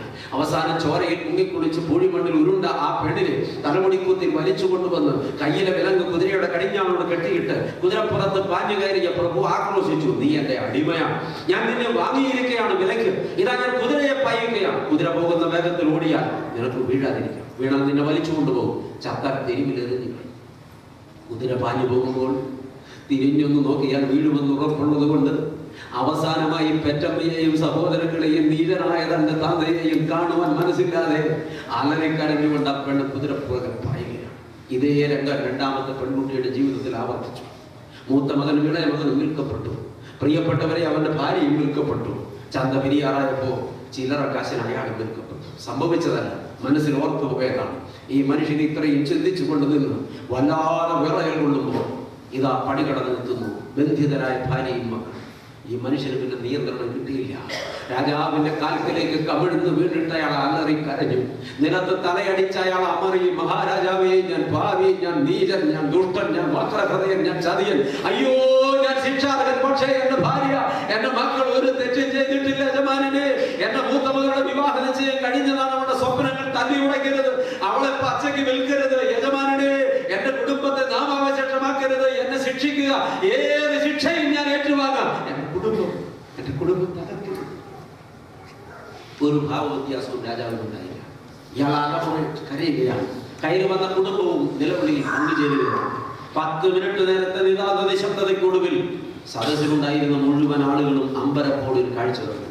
സിംഹാസനത്തിലിരുന്ന രാജാവിന്റെ കവളിലൂടെ ടാപ്പ് തുറന്നതുപോലെ വെള്ളം ഒഴുകുകയാണ്. കണ്ണുനീർ പ്രളയം. എന്തിനാണ് മഹാരാജാവ് കരയുന്നത്? ആർക്കും മനസ്സിലായില്ല. നിതാന്ത നിശബ്ദതയെ ഭേദിച്ചുകൊണ്ട് രാജാവ് എഴുന്നേറ്റു. 4 ചുവട് മുമ്പോട്ട് നടന്ന് നിലത്തിഴയുന്ന ഈ മനുഷ്യന്റെ മുമ്പിൽ രാജാവ് മുട്ടുകുത്തി. എന്നിട്ട് അവന്റെ ചുമലിൽ തട്ടി. മകനെ എന്നൊരു വിളി വിളിച്ചു. രാജാവ് അപ്പോഴും വിതുമ്പി കരയുകയാണ്. അയാൾ മുഖമുയർത്തിയപ്പോൾ രാജാവ് അയാളെ പിടിച്ചെഴുന്നേൽപ്പിച്ചു. എഴുന്നേറ്റ് നിന്ന മനുഷ്യനെ ഇടത് കൈ കൊണ്ട് തന്റെ നെഞ്ചോട് ചേർത്ത് പിടിച്ചിട്ട് തന്റെ കവിളിൽ ഒഴുകുന്ന കണ്ണുനീർ ഒഴുകിക്കൊണ്ടിരിക്കുമ്പോൾ തന്നെ രാജാവ് തന്റെ വലത് കരം ഉയർത്തി തന്റെ ഇടത് കരത്തിൽ ഒതുങ്ങി നിന്നവന്റെ കവിളിലെ കണ്ണുനീർ തുടച്ചു. ഹല്ലേലൂയ! സ്വന്തം കണ്ണ് നിറഞ്ഞൊഴുകുമ്പോഴും തന്നെ നിന്ദിച്ചവന്റെ കണ്ണുനീർ തുടച്ച ഒരു രാജാവ്. പ്രിയപ്പെട്ടവരെ, എന്നിട്ട് രാജാവ് അവനെ നെഞ്ചോട് ചേർത്ത് പിടിച്ചിട്ട് അവന്റെ കാതിൽ പറഞ്ഞു, കരയണ്ട, കരയണ്ട. രാജാവ് തിരിച്ച് സിംഹാസനത്തിൽ ഇരുന്നിട്ട് പറഞ്ഞു, കടപ്പത്രം കൊണ്ടുപോവാ. അതിനെ വലിച്ചു കീറി വേസ്റ്റ് ബോക്സിലേക്ക് ഇട്ടിട്ട് രാജാവ് പറഞ്ഞു, അവരെ എല്ലാവരെയും സ്വതന്ത്രരാക്കുക. അവനൊന്ന് ഞെട്ടി. ഭാര്യയും മക്കളെ സ്വതന്ത്രരാക്കി, അവനെയും സ്വതന്ത്രനാക്കി. രാജാവ് പറഞ്ഞു, ഞാൻ നീതിയുള്ള രാജാവാണ്. എത്ര നീച പാപിയാണെങ്കിലും എൻ്റെ മുമ്പിൽ അഭയം ചൊല്ലുന്നവനെ എനിക്ക് കൈവിടാൻ മനസ്സില്ല. അതുകൊണ്ട് ഞാൻ ഇവന് വെറുതെ വിടാൻ ഉത്തരവാദി. അവന്റെ കടവും തിളച്ചു കൊടുത്തിരിക്കുന്നു. ഇപ്പോൾ നീ എൻ്റെ കടക്കാരൻ, പോവുക.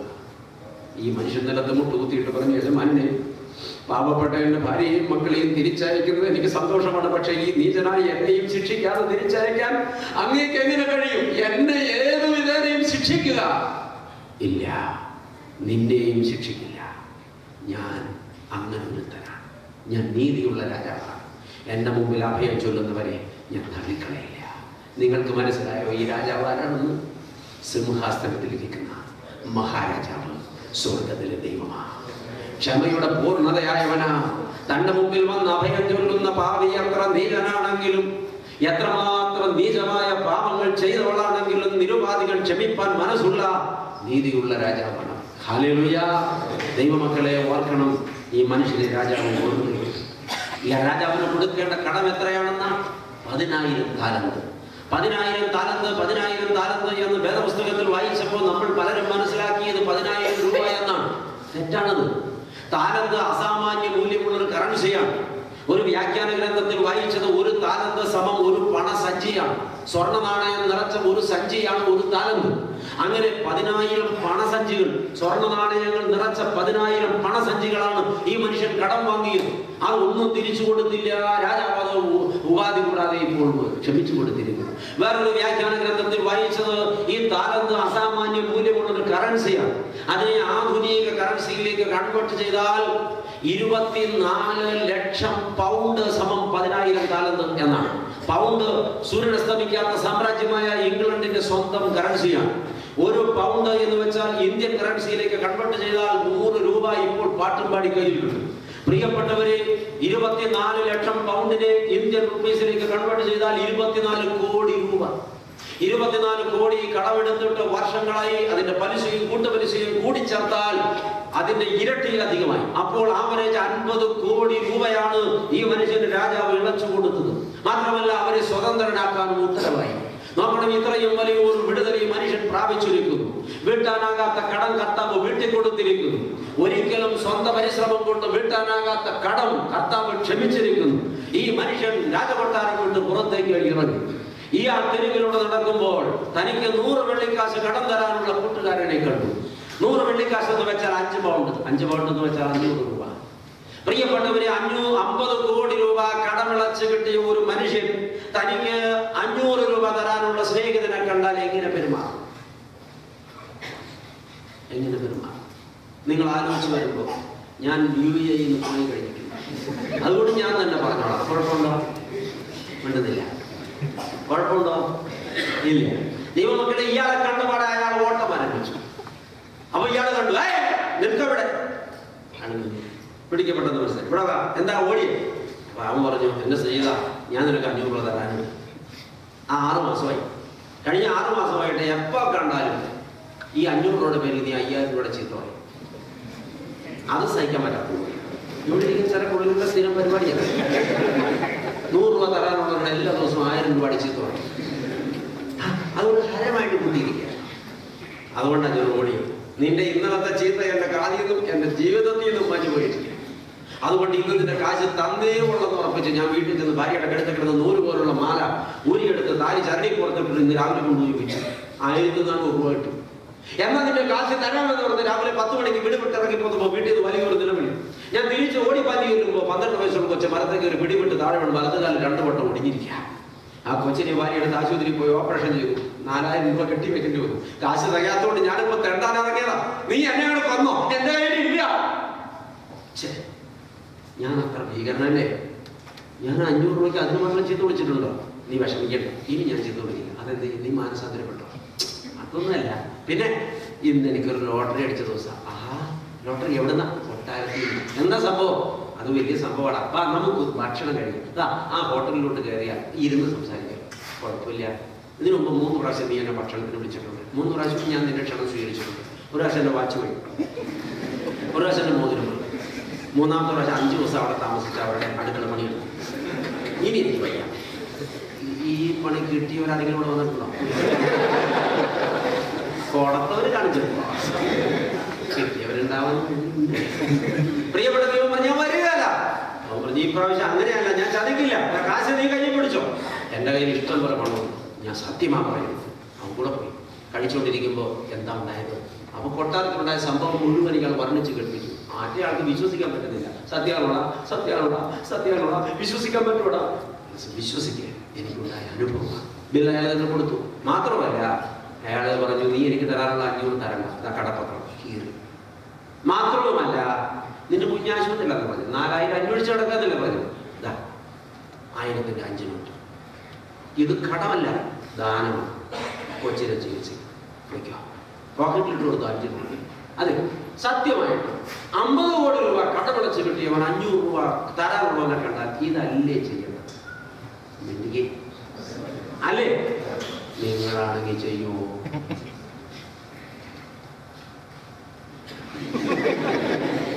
എല്ലാവരും പോയോ?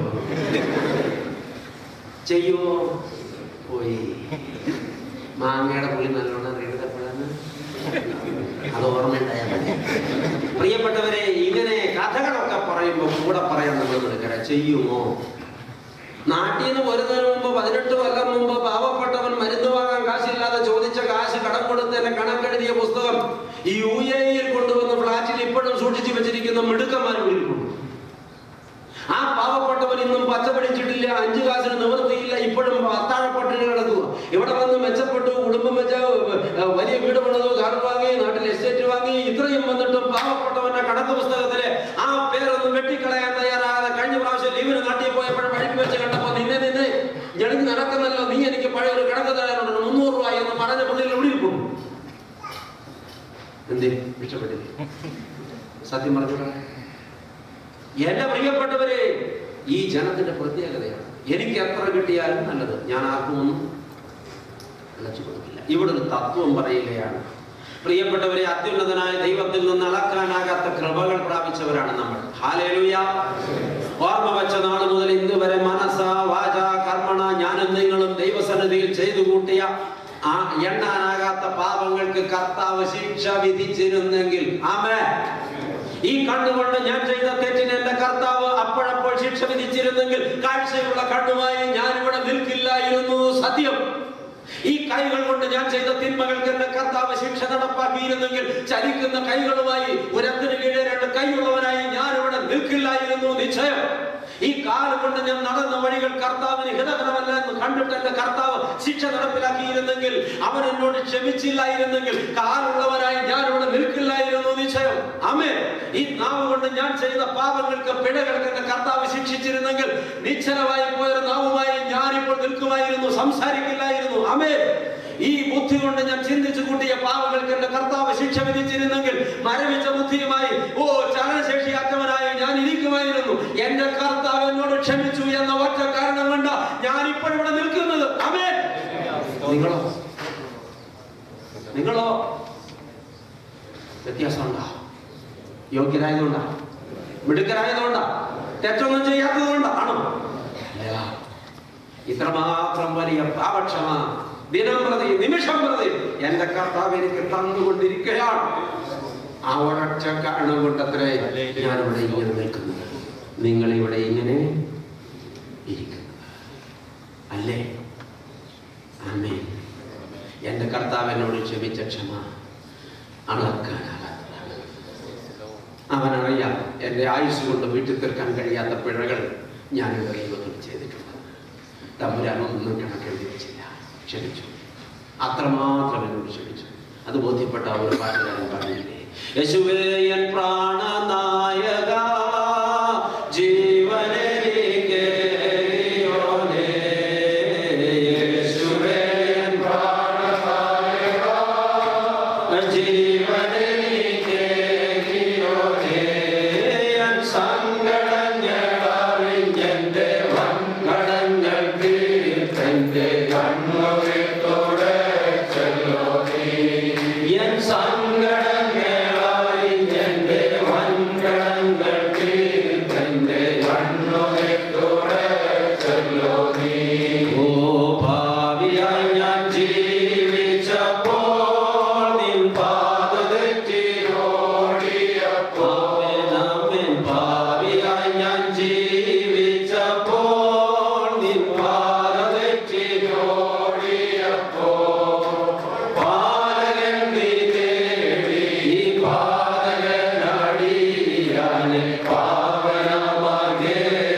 ഇവിടെ ഇരിപ്പാൻ ഞാനും നിങ്ങളും ബാക്കി കാണില്ലായിരുന്നു എന്ന സത്യം നിൽക്കുമ്പോൾ അത്യുന്നതനായ ദൈവം അതെല്ലാം സ്വന്തം ചുമലിൽ ഏറ്റെടുത്ത് നമ്മുടെ കടം അവന്റെ കടമാക്കി തീർത്ത് കടഭാരം വീട്ടുവാൻ കാൽവരിയേറിയ സ്നേഹമോർത്തിട്ടുണ്ടോ?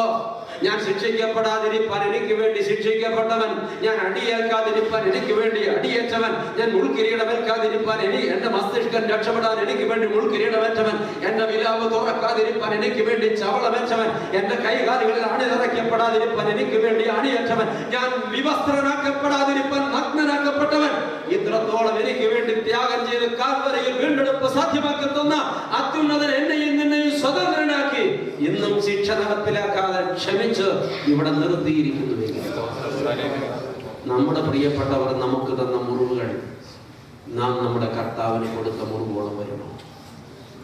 ഓ, നാം ഇല്ലാർക്കും എന്തേ സംസാരിക്കാൻ? നമ്മുടെ പ്രിയപ്പെട്ടവർ നമുക്ക് തന്ന മുറിവുകൾ നാം നമ്മുടെ കർത്താവിന് കൊടുത്ത മുറിവുകളോളം വരുമോ? വാദം പറ. സഹോദര, നിന്റെ അപ്പൻ, നിന്റെ അമ്മ, നിന്റെ ജീവിത പങ്കാളി, നിന്റെ കൂടപ്പുറപ്പ് നിന്നെ മുറിവേൽപ്പിച്ചല്ലേ? നിനക്ക് അവരോട് രമ്യതപ്പെടാൻ കഴിയുന്നില്ല, സംസാരിക്കാൻ കഴിയുന്നില്ല, അവരുടെ വീട്ടിൽ കയറി ചെല്ലാൻ കഴിയുന്നില്ല. വസ്തു പങ്കിട്ടപ്പോൾ അപ്പൻ എന്നെ കബളിപ്പിച്ചു, സഹോദരനും അപ്പനും കൂട്ടിച്ചേർന്ന് എന്നെ പറ്റിച്ചു. എനിക്കിനി അവരുമായി ഒരു ബന്ധവുമില്ല. എന്റെ പെറ്റമ്മ പോലും എന്നെ കൈവിട്ടു. എനിക്ക് അവരെ ഒന്നും കാണണ്ട. അവരുമായി സമ്പർക്കം ചെയ്യാതെ, അവരുമായി രമ്യതപ്പെടാതെ, അവരുമായി കൂട്ടായ്മ പങ്കിടാതെ, ശരി മുഴുവനും എന്റെ പക്ഷത്താണെന്ന്, അവർ ചെയ്തത് മുഴുവനും തെറ്റാണെന്ന് വിധിച്ച് അവരുമായിട്ടുള്ള ബന്ധം മുറിച്ചു മാറ്റി, സ്വന്തം കൂടപ്പിറപ്പുമായി വർഷങ്ങളായി സംസാരിക്കാതെ, സ്വന്തം പെറ്റമ്മയുമായി നാളുകളായി ഒരു അക്ഷരം മിണ്ടാതെ, ജനിപ്പിച്ച് വളർത്തിയ അപ്പനെ കണ്ടാൽ വഴിമാറിപ്പോകുന്ന മക്കളായി ബന്ധം പിരിഞ്ഞ് സ്വന്തം ജീവിത പങ്കാളിയോട് ഒരക്ഷരം മിണ്ടാതെ, നാട്ടുകാരുടെ മുമ്പിൽ സ്റ്റാറ്റസ് ഒപ്പിക്കാൻ ഒരു കൂരയ്ക്ക് മുമ്പിൽ അന്തി ഉറങ്ങുമ്പോഴും ഒരു മുറിക്കുള്ളിൽ വാതിലടച്ച് മക്കളെ പറ്റിക്കുമ്പോഴും തമ്മിൽ ഒരു അക്ഷരം മിണ്ടാതെ മനസ്സ് പിരിഞ്ഞവരായി ഇവിടെ ഇരിക്കുന്ന ചിലരെ കർത്താവ് എനിക്ക് കാണിച്ചു തരും. സഹോദരി, നിന്റെ ജീവിതത്തിൽ അതുണ്ട്. ഉണങ്ങാത്ത ചില മുറിവുകൾ. നിന്റെ പ്രിയപ്പെട്ടവരുമായി നിനക്ക് രമ്യതപ്പെടാൻ കഴിയുന്നില്ല. നിന്റെ അമ്മാവിയമ്മയുമായി, നിന്റെ പേറ്റമ്മയുമായി, നിന്റെ സഹോദരന്റെ ഭാര്യയുമായി, നിന്റെ കൂടപ്പിറപ്പുമായി എവിടെ നിൽക്കുന്നു? ഇത്രയും വലിയ പാപക്ഷമ കർത്താവിൽ നിന്ന് പ്രാപിച്ച ദൈവമക്കളെ, അത് പ്രാപിച്ചു എന്ന ബോധം നെഞ്ചകത്തുണ്ടെങ്കിൽ കർത്താവ് നമ്മളോട് ക്ഷമിച്ചിടത്തോളം വരുമോ നാം മറ്റുള്ളവരോട് ക്ഷമിക്കേണ്ടത്? ഓ, എന്തേ ക്ഷമിച്ചില്ല? വലിയ നോമ്പിലേക്ക് ചുവടുവെക്കില്ല. വലിയ നോമ്പിലേക്ക് ചുവടുവെക്കുകയാണ്. നാളെ കഴിഞ്ഞാൽ 3 ദിനങ്ങളെ അച്ഛൻ ഇന്ന് രാവിലെയും വൈകിട്ടും ഒരുപോലെ ഓർമ്മിപ്പിച്ചു. നിരപ്പിന്റെ അനുഭവമാണ് നോമ്പ്. ഓരോ നോമ്പ് പിന്നിടുമ്പോഴും നാടകം കളിക്കുകയല്ലേ ജനം. നിരപ്പ് പ്രാപിക്കാതെ, ക്ഷമിക്കേണ്ടവരോട് ക്ഷമിക്കാതെ, ക്ഷമ ചോദിക്കേണ്ടവരോട് ക്ഷമ ചോദിക്കാതെ, എല്ലാം എന്റെ അവകാശമാണ്, എന്റെ പക്ഷത്താണ് ശരി മുഴുവനുമെന്ന് സ്വയം വിധിച്ചിട്ട് തന്റെ തെറ്റുകളെ ശരിയാക്കി വ്യാഖ്യാനിച്ച്, ഞാൻ പിടിച്ച മുയലിന് കൊമ്പുണ്ടെന്ന് സ്വയം പ്രഖ്യാപിച്ച്, സ്വയം നീതീകരിച്ച്, ഒരിക്കലും മാനസാന്തരപ്പെടാൻ മനസ്സില്ലാത്ത മഹാഭാവികളായി തങ്ങളെ തന്നെ പിശാചിന് അടിയറ വെച്ചുകൊണ്ട് മശിഹായുടെ വലിയ വക്താക്കളായി ലോകത്ത് കപട നാടകമാടുന്ന ആളുകളായി നാം നിരപ്പ് പ്രാപിക്കണം. ഹല്ലേലൂയ. കർത്താവ് വിളിച്ചു പറയുന്നു, നിന്നെ വേദനിപ്പിച്ചവരോട് നിരുപാധികം ക്ഷമിക്കണം. ഹല്ലേലൂയ. നിരുപാധികം. ഓർക്കട്ടെ, ഒരു ദിവസം യേശുവിന്റെ ശിഷ്യന്മാർ അവന്റെ അരികിൽ വന്ന് പറഞ്ഞു, ഗുരു, യോഹന്നാൻ അവന്റെ ശിഷ്യന്മാരെ പ്രാർത്ഥിക്കാൻ പഠിപ്പിച്ചത്, ഞങ്ങളെയും പ്രാർത്ഥിക്കാൻ പഠിപ്പിക്കുമോ? കർത്താവ് വന്ന് വെയിലിറങ്ങിയപ്പോൾ തന്റെ ശിഷ്യന്മാരെ കൂട്ടിക്കൊണ്ട് ഒലിവ് മലയിലേക്ക് പോയി. നിങ്ങൾ പോയിട്ടുണ്ടോ? ഞാൻ 4 വട്ടം അവിടെ പോയിട്ടുണ്ട്. ഒലിവ് മലയുടെ ഒരു പ്രത്യേക ചെരുവിൽ മനോഹരമായ ഒരു പ്രദേശം, നിറയെ ഗുഹകളും മറ്റുമാണ്. അന്ന് പാളയത്തിന് പുറത്ത് കുഷ്ഠരോഗികൾ താമസിച്ചിരുന്ന ഇടമാണ് ഈ ഗുഹകൾ. 4 വട്ടം അച്ഛൻ അവിടെ പോയി. ദൈവമക്കളെ, ആ ഗുഹകൾക്കുള്ളിലിരുന്ന് കർത്താവ് തന്റെ ശിഷ്യന്മാരെ പ്രാർത്ഥിക്കാൻ പഠിപ്പിച്ചു. ഓർക്കട്ടെ, ഇന്ന് അവിടെ ചെന്നാൽ ലോകത്തുള്ള ഒരുപാട് ഭാഷകളിൽ ഈ പ്രാർത്ഥന കല്ലിൽ ആലേഖനം ചെയ്ത് പ്രദർശിപ്പിച്ചിട്ടുണ്ട്. ഇപ്പോൾ ഒരു പ്രത്യേകത, ആ സ്ഥലത്ത് ഇറങ്ങി ചെന്നാൽ വലതുവശത്തെ ആദ്യത്തെ ശിലാഫലകം നമ്മൾ സംസാരിക്കുന്ന പച്ച മലയാളത്തിൽ എഴുതി പ്രദർശിപ്പിച്ചിരിക്കുക. യേശു പഠിപ്പിച്ച പ്രാർത്ഥന. ശ്രീവാകാട്ടുമങ്ങാട്ട് കോർപ്പിസ്കോപ്പായ പ്രത്യേക ഓർത്ത് നന്ദി പറയുന്നു. അദ്ദേഹത്തിന്റെ പേരിലാണ് അത് ചാർത്തിയിട്ടുള്ളത്. പിൽഗ്രിമേജ് ആരംഭിച്ചത് അദ്ദേഹമാണ്. വിശുദ്ധ നാടുകളിലെ ദൈവമക്കളെ, ഓർക്കട്ടെ, കർത്താവ് തന്റെ ശിഷ്യന്മാരെ പഠിപ്പിച്ച ഈ പ്രാർത്ഥന നിങ്ങൾക്കറിയാമോ?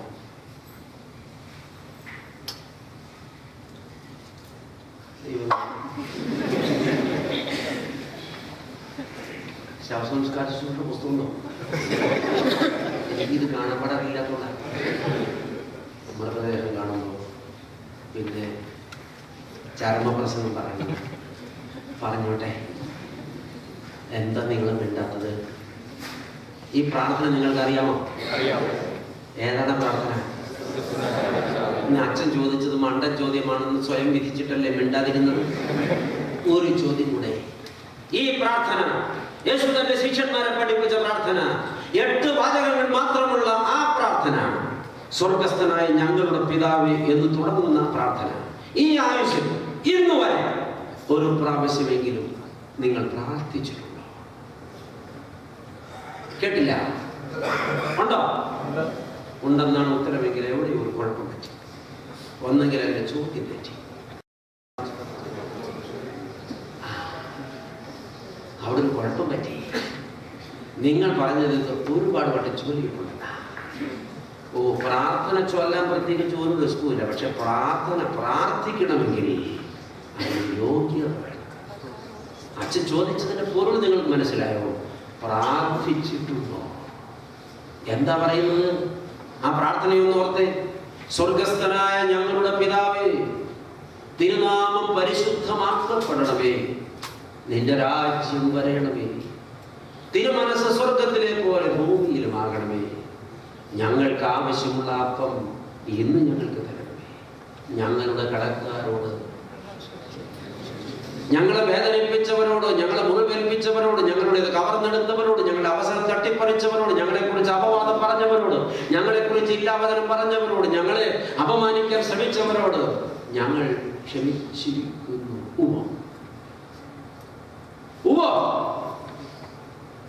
ആരും മിണ്ടുന്നില്ല. ക്ഷമിച്ചു കഴിഞ്ഞു. ഇത് സംഭവിച്ചിട്ടില്ലെങ്കിൽ ഈ പ്രാർത്ഥന ആയുസ്സിൽ ഇന്ന് വരെ നിങ്ങൾ ആരും പ്രാർത്ഥിച്ചിട്ടില്ല. ചൊല്ലിയിട്ടുണ്ട്. 1,00,000 പ്രാവശ്യം ഈ പ്രാർത്ഥന ഉരുവിട്ടതിന്റെ പകിട്ടുകൊണ്ട് സ്വർഗവാതിലിൽ മുട്ടിയാൽ തുറക്കുമെന്ന് ഇവിടെ ആരെങ്കിലും നിലച്ചെങ്കിൽ ഇല്ല, തുറക്കില്ല. സ്വർഗ കവാടം തുറക്കണമെങ്കിൽ ഈ പ്രാർത്ഥന യോഗ്യതയോടെ ഒരു വട്ടമെങ്കിലും പ്രാർത്ഥിച്ചിട്ട് നീ മരിക്കണം. ഹല്ലേലൂയ. ഈ രാത്രി ഇവിടെ കേട്ടുകൊണ്ടിരിക്കുന്ന ദൈവജനത്തോട് ദൈവത്തിന്റെ ആത്മാവിൽ അച്ഛന് പറയാനുള്ളത്, സ്നേഹിതരെ, പ്രാണൻ പറിച്ചെടുക്കപ്പെടുന്ന നിമിഷം എനിക്കും നിങ്ങൾക്കും അറിയില്ല. ഈ രാത്രി അത് സംഭവിക്കുമെന്ന് നിശ്ചയമില്ല. ഉണ്ടോ? മരിക്കും മുമ്പ് ഒരു വട്ടമെങ്കിലും ഈ പ്രാർത്ഥന യോഗ്യതയോടെ പ്രാർത്ഥിച്ചിട്ട് നീ മരിക്കുക. ഇല്ലെങ്കിൽ നീ സ്വർഗത്തിൽ ഉണ്ടാവില്ല. ദൈവമക്കളെ, നിസ്സാരമാണോ വചനത്തിന്റെ ശക്തി? എന്തേ ക്ഷമിക്കാൻ കഴിഞ്ഞില്ല? ഇന്ന് പലരും പറയുന്നു, ഞാൻ ക്ഷമിച്ചു, ഞാൻ ധ്യാനം കൂടി, ഞാൻ നിരപ്പായി, ഞാൻ മിണ്ടി, ഞാൻ പോയി, ഞാൻ വന്നു. പ്രിയപ്പെട്ടവരെ, ചേട്ടനും അനിയനും ഭയങ്കര വഴക്കാരും. 16 കൊല്ലം തമ്മിൽ കണ്ടാൽ മിണ്ടിയിട്ടില്ല. ഈരിയും ബാബുവായിട്ട് ജീവിച്ചതാ. അത് കഴിഞ്ഞ് ധ്യാനം കൂടി. ആദ്യം ചേട്ടനും പിന്നെ അനിയനും മാനസാന്തരപ്പെട്ടു. രണ്ടുപേരും അങ്ങോട്ട് പോയി ഇങ്ങോട്ട് പോയി. ഭയങ്കര കൂട്ടായ്മ, ഭയങ്കര സന്തോഷം. പ്രിയപ്പെട്ടവരെ, അങ്ങനെ ഒരു 4 കൊല്ലം ആനന്ദമായി ജീവിച്ചിരിക്കെ ചെയ്ത് പെട്ടെന്നൊരു ദിവസം അറിയുന്നു അനുജന് കൊള്ളുകയില്ലാത്തൊരു സൂക്കേടാ. നമ്മുടെ നാട്ടിൽ അങ്ങനെ പറഞ്ഞാൽ നിങ്ങൾക്ക് മനസ്സിലാവുമല്ലോ. ചേട്ടനെ ആശുപത്രി കൊണ്ടുപോയത്, പരിശോധന കഴിഞ്ഞ് റിസൾട്ട് വന്നപ്പോൾ ചേട്ടൻ ഇതൊക്കെ വായിച്ച് പഠിച്ചേച്ച് വീട്ടിലോട്ട് വന്നു. എങ്ങനെയുണ്ട് അനുജന്? ഇത്തിരി പ്രശ്നമാണ്. എന്തുവാ? ക്യാൻസറാ. എന്തോ പറ്റി? അത് കൊള്ളുകാരാത്ത സ്ഥലത്താ. രക്ഷപ്പെടുകാരെന്നാണ് ഡോക്ടർ പറഞ്ഞത്. ഓ, കഷ്ടമായി പോയല്ലോ. എന്തോ കഷ്ടപ്പെടി. പണ്ട് എന്നോട് ചെയ്തതേ കർത്താവ് ഇപ്പോഴാ കണക്ക് പോയി. ഇയാൾ ക്ഷമിച്ചായിരുന്നോ? ക്ഷമിച്ചായിരുന്നോ? നിങ്ങൾ ക്ഷമിച്ചു കഴിഞ്ഞിട്ടുണ്ടോ? ദൈവമക്കളെ, കണ്ണടച്ചാൽ ഇരുട്ടാകില്ല. വേഷം കെട്ടരുത്.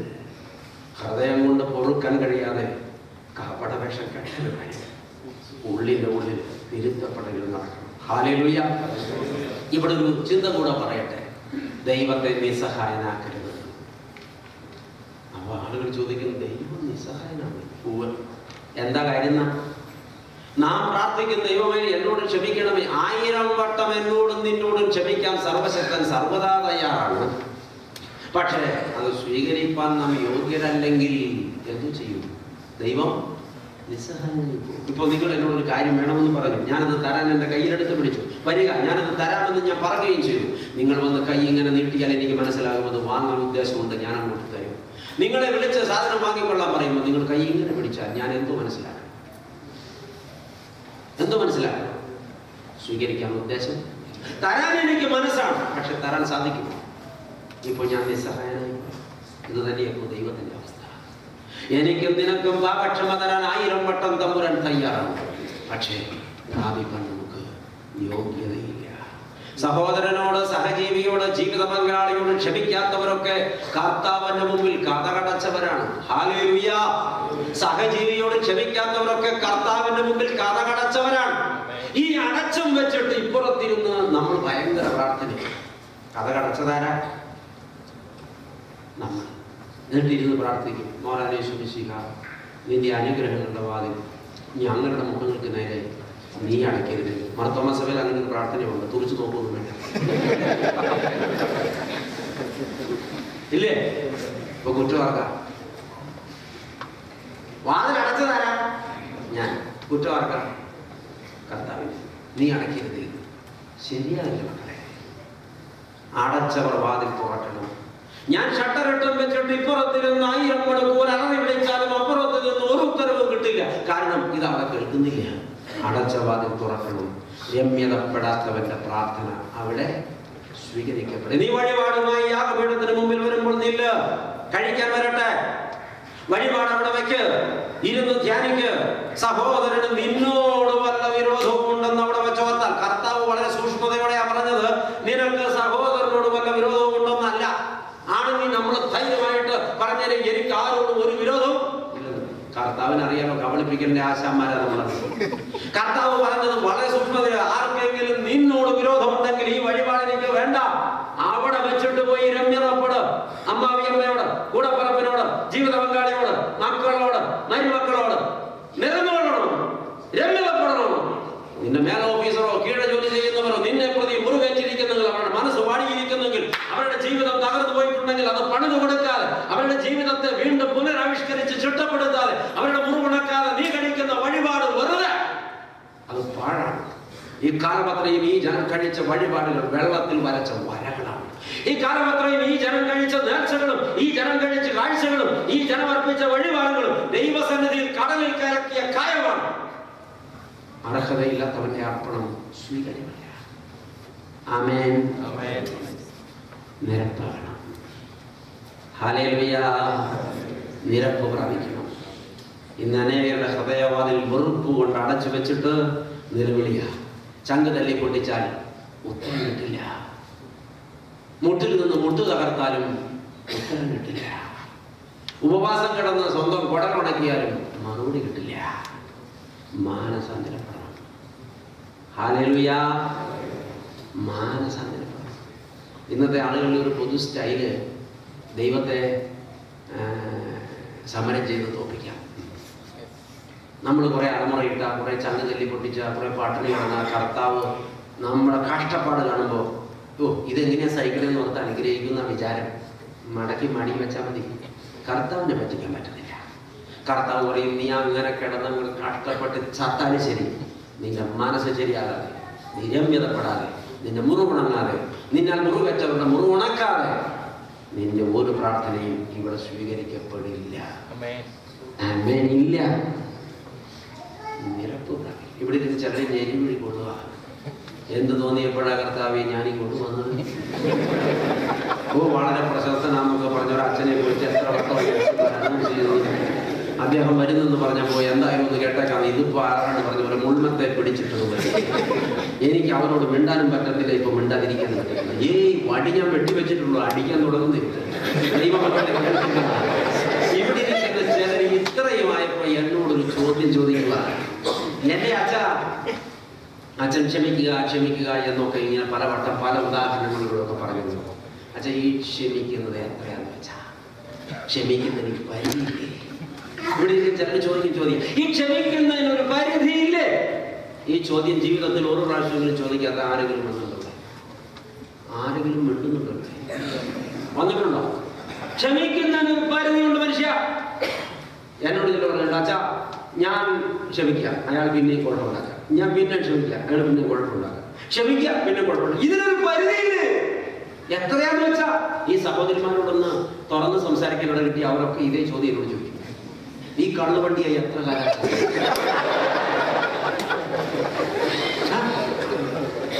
എത്ര കാലമാണ് സഹിക്കുക? ഇതിനൊരു പരിധിയില്ലേ?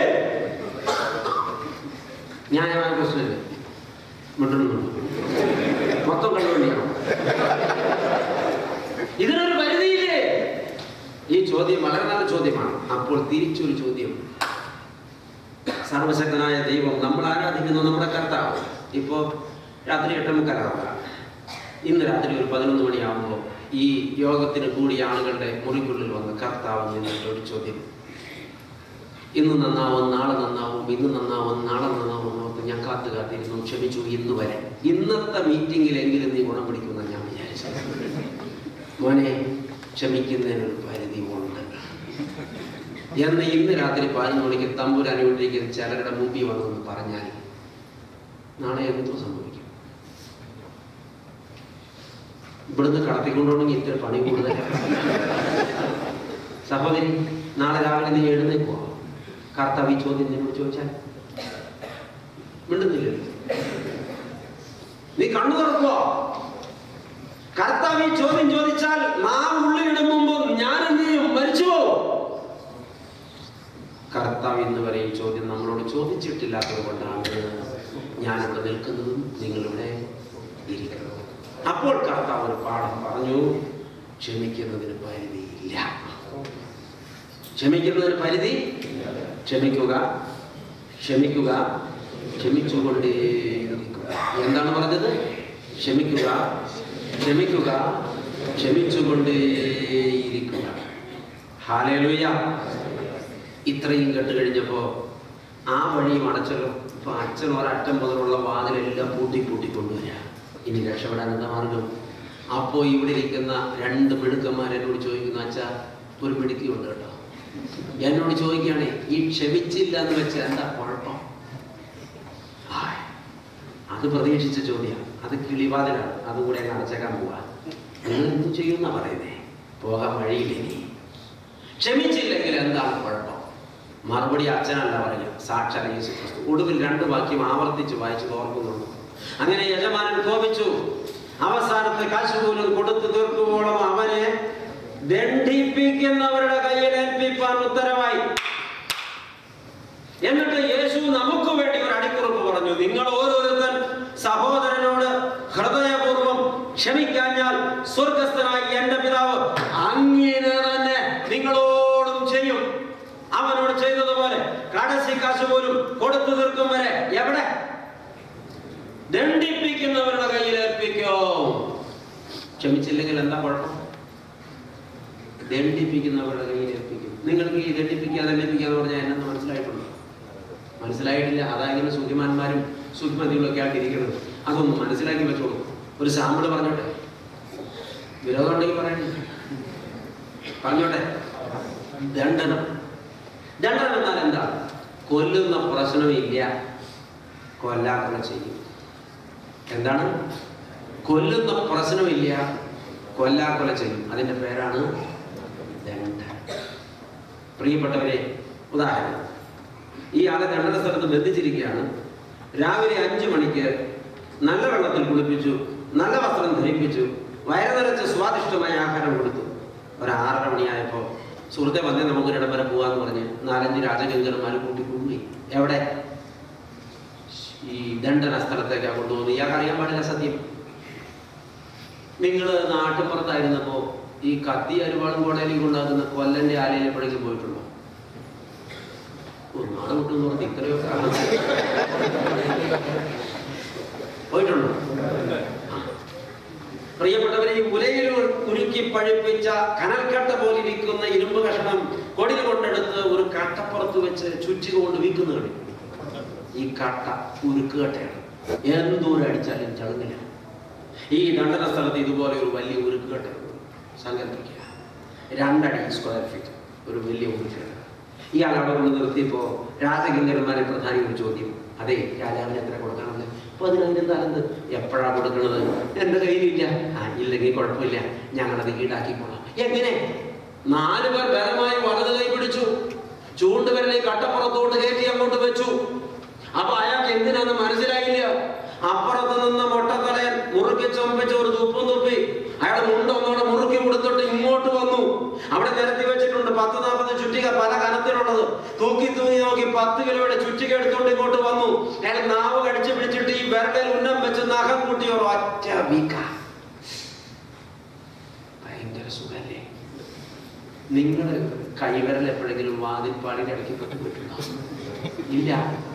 ഇന്ന് വീട്ടിൽ ചെല്ലുമ്പോൾ ഭയങ്കര സുഖ. പിന്നെ 24 മണിക്കൂർ നേരത്തേക്ക് വേറെ ഒരു വിചാരമില്ല. ഭയങ്കര സുഖ. ഈ മനുഷ്യന്റെ വിരൽ ഇടിച്ച് ചതച്ചു.